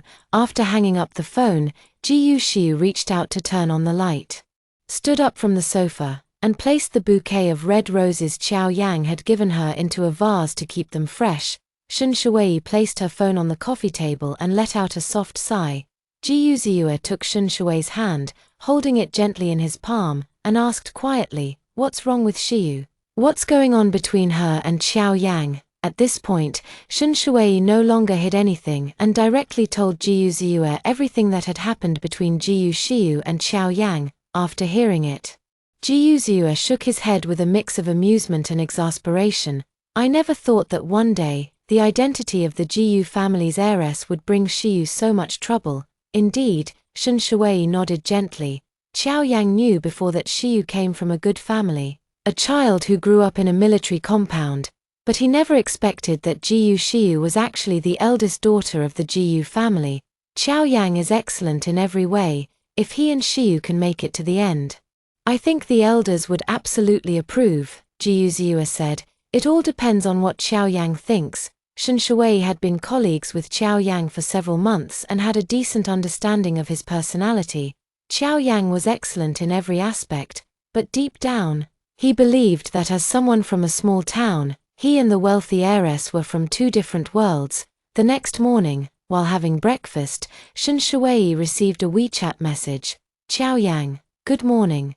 General Manager Shun, I'm feeling a bit unwell today and would like to take a day off. I hope for your approval. Shun Shuwei raised an eyebrow and quickly replied, all right, take some rest and go see a doctor at the hospital. After a few more minutes, Qiao Yang replied, it's just a headache. I'll be fine after some sleep. Shun Shuwei, okay, then get some good rest. She put down her phone and continued eating breakfast. After finishing breakfast, Shun Shuwei got into Jiyu Ziyue's car, and they left for the company together. Although she thought driving herself was quite convenient, Jiyu Ziyue insisted on picking her up and dropping her off every day, under the pretense of contributing to environmental protection, since he was willing to be the driver. Shun Shuwei had no choice but to let him. At noon, hearing Jiyu Shiyu say she had no appetite and didn't want to eat, Shun Shuwei drove to a Cantonese restaurant and packed some of Jiyu Shiyu's favorite dishes. Carrying the packed meals, Shun Shuwei walked into the cafe. Jiyu Shiyu looked utterly dejected, slumped over the table like a puddle of mud. Shiyu, look what delicious food I brought you. Shun Shuwei waved the bag in her hand. Sis-in-law, Jiyu Shiyu glanced up at Shun Shuwei before resting her chin on the table again. I really have no appetite. Even if you brought me dragon meat, I wouldn't want to eat it. I haven't eaten yet, and eating alone is so boring. Be good. Keep me company for a few bites. Shun Shui opened the lunchbox lid and practically pulled Ji Yushiu up. Alright, I'll eat with you. Ji Yushiu nodded, picked up a bite of vegetables, took a couple of mouthfuls, then stopped moving her chopsticks. Shun Shui pushed the chicken soup toward Ji Yushiu and said gently, "If you don't have an appetite, then at least drink this soup." Ji Yushiu nodded again, bypassing the spoon, and downed the entire bowl of soup in one go. Always cheerful and full of laughter, Ji Yushiu suddenly became like this, as if she had lost interest in everything. After lunch, Shun Shui sat with Ji Yushiu for a while. Ji Yushiu kept turning her head to glance at the door, hoping to see Qiao Yang appear. "Sister-in-law, Qiao Yang won't come again, will he?" Ji Yushiu's voice was thick with sorrow. Shun Shui said softly, "There's no such thing, he just wasn't feeling well today and took leave to rest at home." Ji Yushiu asked with a worried expression, "What's wrong with him? Did he go to the hospital?" "He said he had a headache, and I also suggested he go to the hospital. He said it wasn't serious and that he'd be fine after some rest." "Sister-in-law, do you know Qiao Yang's exact address? I'd like to go see him." Shun Shui shook her head and said, "Most of my interactions with him have been work-related. I really don't know his exact home address. If you're worried, why not send him a message and ask?" Ji Yushiu smiled bitterly. "He hasn't replied to any of my messages since last night." This was an outcome Ji Yushiu never wanted to see. She and Qiao Yang clearly liked each other. Why couldn't they be together? "Shiu, just wait a little longer," to Shun Shui's surprise. The wait lasted 3 days. For 3 consecutive days, Qiao Yang had taken sick leave, citing headaches, on the afternoon of the 3rd day. Shun Shui needed to discuss some work matters with Qiao Yang and decided to give him a call. Qiao Yang answered the phone quickly, but his voice sounded downcast. It seemed he hadn't been doing well these past few days either. After discussing work matters with Qiao Yang, Shun Shui said to him in a calm tone, "Qiao Yang, I wouldn't normally comment on your personal affairs, but you know, Shiyu is my sister-in-law, and you are my right-hand man. Both of you are very important to me. Qiao Yang, can you listen to me for a moment?" Qiao Yang replied, "Yes, please go ahead. First, I hope you understand that the reason Shiyu didn't tell you about her identity as the Jiyu family's heiress is simply because she cares about you and was afraid you might distance yourself from her because of it. Second, you and Shiyu genuinely care for each other. Life is for the two of you to live together, so don't worry too much about how others perceive you. Shiyu grew up in a military compound since childhood. She's not the spoiled type of rich young lady, and you're an outstanding professional in the workplace. The two of you are truly well matched. Third, as your superior, I'll be frank, you can't keep wallowing in this slump. There's a pile of work at the company waiting for you to handle." Both Ji Yushiu and Qiao Yang were in this same disheartened state, unable to sleep peacefully or eat with appetite. Shun Shui couldn't bear to see it any longer, which was why she spoke so much to Qiao Yang. After a moment of silence, Qiao Yang replied in a low voice, "Alright, I'll go to work tomorrow. As for the rest, I'll give it serious thought." Chapter 110. The rain has passed and the sky cleared. Perhaps Shun Shui's words had taken effect. The next morning, Qiao Yang appeared at the company dressed in a full suit. Upon learning that Qiao Yang had returned to work, Shun Shui called him on the internal line, asking him to come to her office. A few minutes later, Qiao Yang stood outside the office door and gently knocked. "Come in." Qiao Yang opened the door and entered. Shun Shui gave him a once-over. He looked much the same as usual, though not quite as spirited as before. Shun Shui tilted his chin slightly, signaling for Qiao Yang to take a seat. Once seated, Qiao Yang immediately spoke up, "Mr. Shun, I apologize. I took 3 days off recently due to health issues. It's alright, everyone has their moments, I understand." A faint smile appeared at the corner of Shun Shui's lips as she then began discussing work matters with Qiao Yang. About half an hour later, Qiao Yang walked out of Shun Shui's office, carrying several documents in her arms. As she reached the deserted corridor, Qiao Yang couldn't help but let out a yawn. "Last night, I was also preoccupied with thoughts and haven't slept well for several days." Qiao Yang returned to his office, sat at his desk, took out his phone from his pocket, and ordered 2 Americanos on a food delivery platform. The shop assistant, noticing the delivery address was U Corporation, casually asked, "Sister Shiyu, is this your friend's order?" Let me see." Jiyu Shiyu leaned over and saw the name Mr. Chow written on the order. Her heart skipped a beat as she glanced at the last digits of the phone number again, confirming that it was indeed Xiao Yang who had placed the food delivery order. Did Xiao Yang finally go to work today? I'll take care of this order. Jiyu Shiyu personally brewed 2 cups of coffee and, while packing them, added a few butter cookies into the bag. The delivery guy came to pick it up shortly after it was ready. "Delivery guy," Jiyu Shiyu suddenly called out to stop him. The delivery guy turned back, looking at her in confusion. "What's wrong? Did I take the wrong order?" It's all right. I just wanted to say, ride slowly and don't spill the coffee. Don't worry about that, I'm an experienced rider. I guarantee it won't spill," the delivery guy said before quickly walking out. Jiyu Shiyu called out to the delivery person. In truth, she wanted to personally deliver the coffee to him. But then it occurred to her that deliveries to office buildings were usually only allowed to be left downstairs, with couriers not permitted to go upstairs. Even if she took the coffee to Xiao Yang's office, he was at work, and it wouldn't be appropriate for her to disturb him. Jiyu Shiyu leaned on the counter with one hand, gazing absent-mindedly at a magnolia tree in the courtyard. In the evening, the soft glow of the setting sun cast a warm light, making the white walls of the cafe appear cozy. A gentle breeze blew by, and the branches in the yard swayed, as if dancing in the setting sun. At this very moment, Xiao Yang walked through the cafe's entrance. Jiyu Shiyu looked up at him, froze for a moment, and could hardly believe her eyes. She thought it must be an illusion. She rubbed her eyes and looked up again to see Xiao Yang walking toward her. Jiyu Shiyu's eyes brimmed with complex emotions, but all her words condensed into just one sentence. "You're here." "Yeah, I'm here," Xiao Yang smiled. "Are you busy right now?" "Not busy." "Then can we go out for a walk?" "Sure." Jiyu Shiyu and Xiao Yang walked out of the cafe and strolled along the historic street, where tall old plane trees stood on both sides. Xiao Yang's clear voice said, "Shiyu, the reason I haven't contacted you these past few days is because I hadn't sorted out my thoughts yet."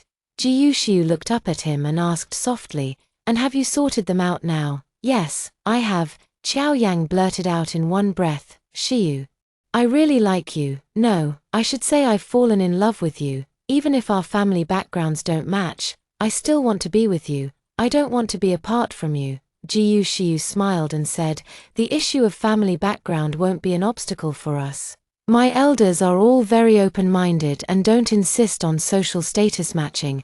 If we're talking about finding someone of equal social status, Jiyu Shiyu would probably have a hard time getting married. There are no wealthy families in Haicheng whose assets can match the Jiyu families. Shiyu, would you still be willing to date me then? What do you think?" Jiyu Shiyu flashed a sweet smile and took the initiative to wrap her arm around his. Of course she was willing, if there hadn't been other pedestrians on the road.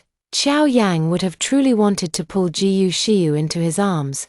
The two of them, having opened their hearts, swept away the gloom of the past. Feeling incomparably joyful and light-hearted, with their beloved by their side, even the air seemed to turn sweet.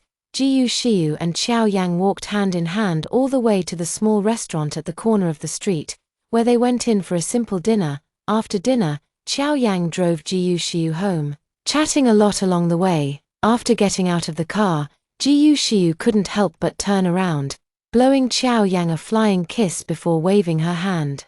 The smile on Xiao Yang's face deepened as he gazed at his beloved girlfriend with adoring eyes. In that very moment, he was immensely grateful that he hadn't given up on this relationship so easily. Is the gap in family background really that important? Xiao Yang loves Jiyu Shiyu, regardless of money or status.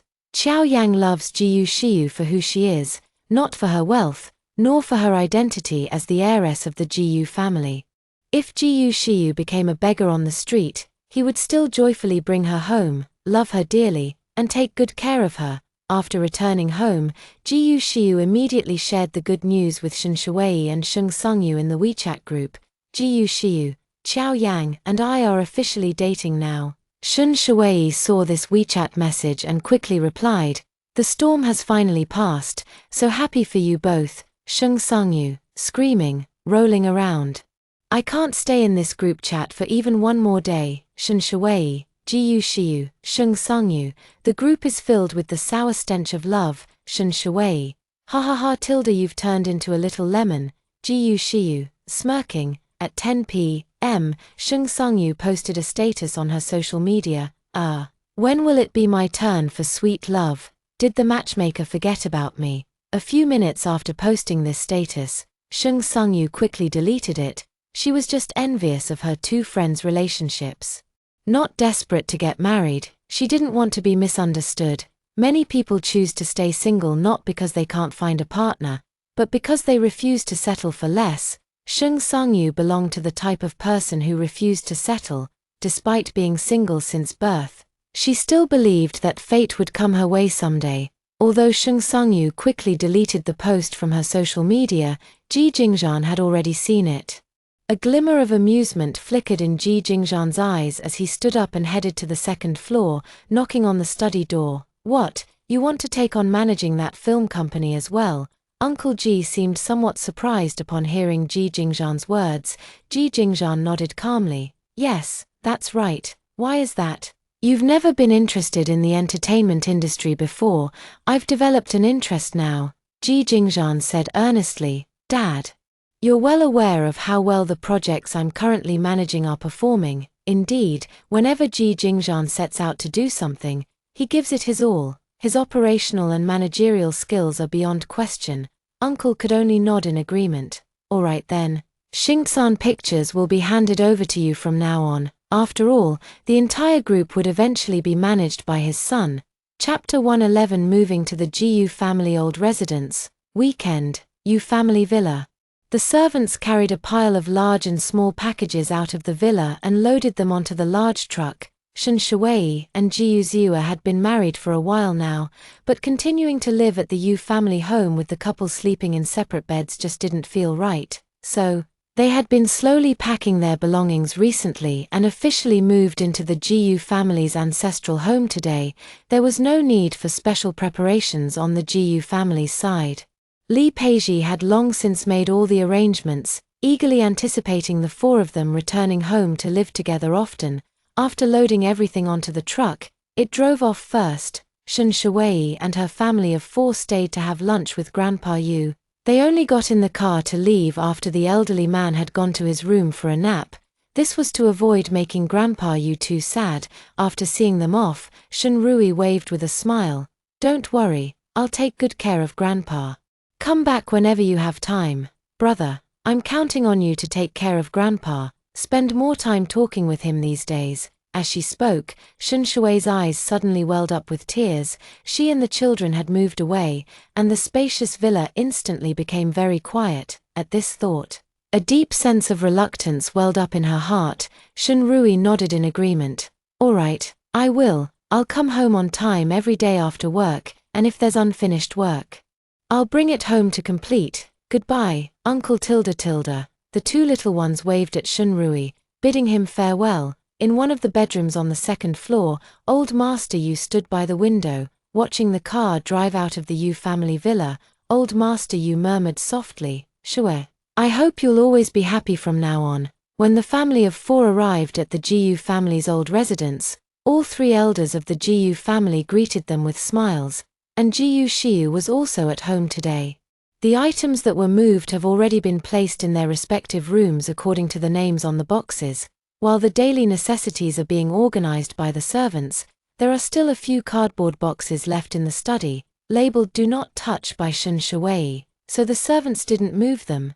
Jiyu Ruochen and Jiyu Ruoshi sat in the living room, chatting with the elders of the Jiyu family, but soon began to feel sleepy. Li Peiji quickly noticed and took the children upstairs for a nap. Shen Shuwei and Jiyu Shiyu went to the study to organize books and some calligraphy supplies. As they tidied up, they chatted casually, and the topic naturally shifted to Jiyu Shiyu's romantic issues. Shen Shuwei asked with concern, Shiyu, are you really okay with Qiaoyang now? Jiyu Shiyu nodded slightly. Yes, it's fine. He said he wouldn't give up on this relationship just because of the difference in family backgrounds. Shen Shuwei smiled and said, That's good, sister-in-law. thank you. Jiyu Shiyu's words came out of nowhere. Shen Shui asked in surprise, what are you thanking me for? Thank you for calling Qiao Yang, Jiyu Shiyu said with a smile. If you hadn't said those things to him, that big blockhead might never have figured it out. Oh, that's what it was about. I just couldn't stand by and watch. So I talked to him a bit more. Who would have thought he actually came around in the end? Jiyu Shiyu placed the book on the shelf while saying to Shen Shui, what era is this? Does the family background gap really matter that much? Well, how should I put it? Shen Shui thought for a moment before saying, whether the disparity in family backgrounds matters depends mainly on the elders' opinions. If the elders disapprove, wouldn't it just become another tragic love story like Liang Shanbua and Zhu Yingtai? That's true. Fortunately, our family elders value character more. Family background doesn't matter to them. Jiyu Shiyu's mother, Shu Qing, was originally just a nurse in the military medical team. Once, when Jiyu Baiyang was on a mission and got seriously injured, Shu Qing was assigned to take care of him during that period. Over time, the two developed feelings for each other. Upon learning that Jiyu Baiyang was the second young master of a wealthy family, Shu Qing felt quite uneasy at the time, worrying that the elders of the Jiyu family might not approve of their marriage. To Shu Qing's surprise, not only did the Jiyu family elders not object, but they also believed that for a rough man like Jiyu Baiyang to find such a gentle and virtuous wife was truly a blessing from a past life. In any case, the Jiyu family was never short of money, and whether the future in-laws had wealth was never a consideration in their standards. By the time the sisters-in-law finished tidying up the study, it was already nearing evening. Jiyu Ruochen and Jiyu Ruoshi had woken up long ago, and Jiyu Ziyue took them to play with a small rubber ball on the lawn in the garden. The elders of the Jiyu family sat on the nearby rattan chairs, enjoying fresh fruits and savoring gongfu tea. Shen Shui and Jiyu Shiyu walked over and sat down with the elders. The two little ones, upon seeing Shen Shui, waved at her cheerfully. Mom, come play with us, Tilda. Okay, coming right away. After responding, Shen Shui took Jiyu Shiyu's hand and walked over to join the group playing with the ball. The sun gradually sank in the west. Both adults and children were sweating from playing so much. They each went back to their rooms to change clothes before heading to the dining room for dinner. Li Peizhi had the kitchen prepare a large table of dishes, and everyone enjoyed the meal with great relish. After dinner, Jiyu Shiyu received a phone call and then announced to everyone, my boyfriend invited me to watch a movie. I'll be heading out soon, Tilda. Jiyu Shiyu returned to her room to put on some delicate makeup before driving to the cinema. Shen Shui murmured softly, this is what young love should be like. How wonderful, watching a movie at the cinema, then having a drink at a bar. Looking back now, she regretted rushing into remarrying Jiyu Ziyue so quickly. She hadn't even experienced this kind of romantic process yet. Jiyu Ziyue quickly chimed in, Shui, let's go watch a movie too. Now, yes, now. Li Peizhi smiled affectionately and said, Shui, you two go ahead. Chen Chen and 1111 are in our care, and besides, Sister Zhong is here too. Shen Shui nodded gently as Jiyu Ziyue picked up the car keys, took her hand, and they stood up to leave together. Since they were going to a regular cinema, Jiyu Ziyue drove the low-key BYD out. The couple arrived at the cinema and first bought 2 cups of Coke and popcorn. Shui, which movie would you like to watch? Shen Shui glanced around at the movie posters and finally chose, I want to watch that movie. Jiyu Ziyue raised an eyebrow slightly. Are you sure? Shen Shui nodded and said with great certainty, yes, I'm sure. Jiyu Ziyue didn't say anything more and bought 2 movie tickets from the automatic ticket machine. The name of that movie was Nightmare in the Rain. Without even needing to read the synopsis, it was immediately obvious that this was a heart-pounding horror film. Thank you for watching. This is a full-length novel. If you'd like to see what happens next, please leave a comment below saying looking forward to the next part, or give this video a like. I'll update based on your feedback. See you next time.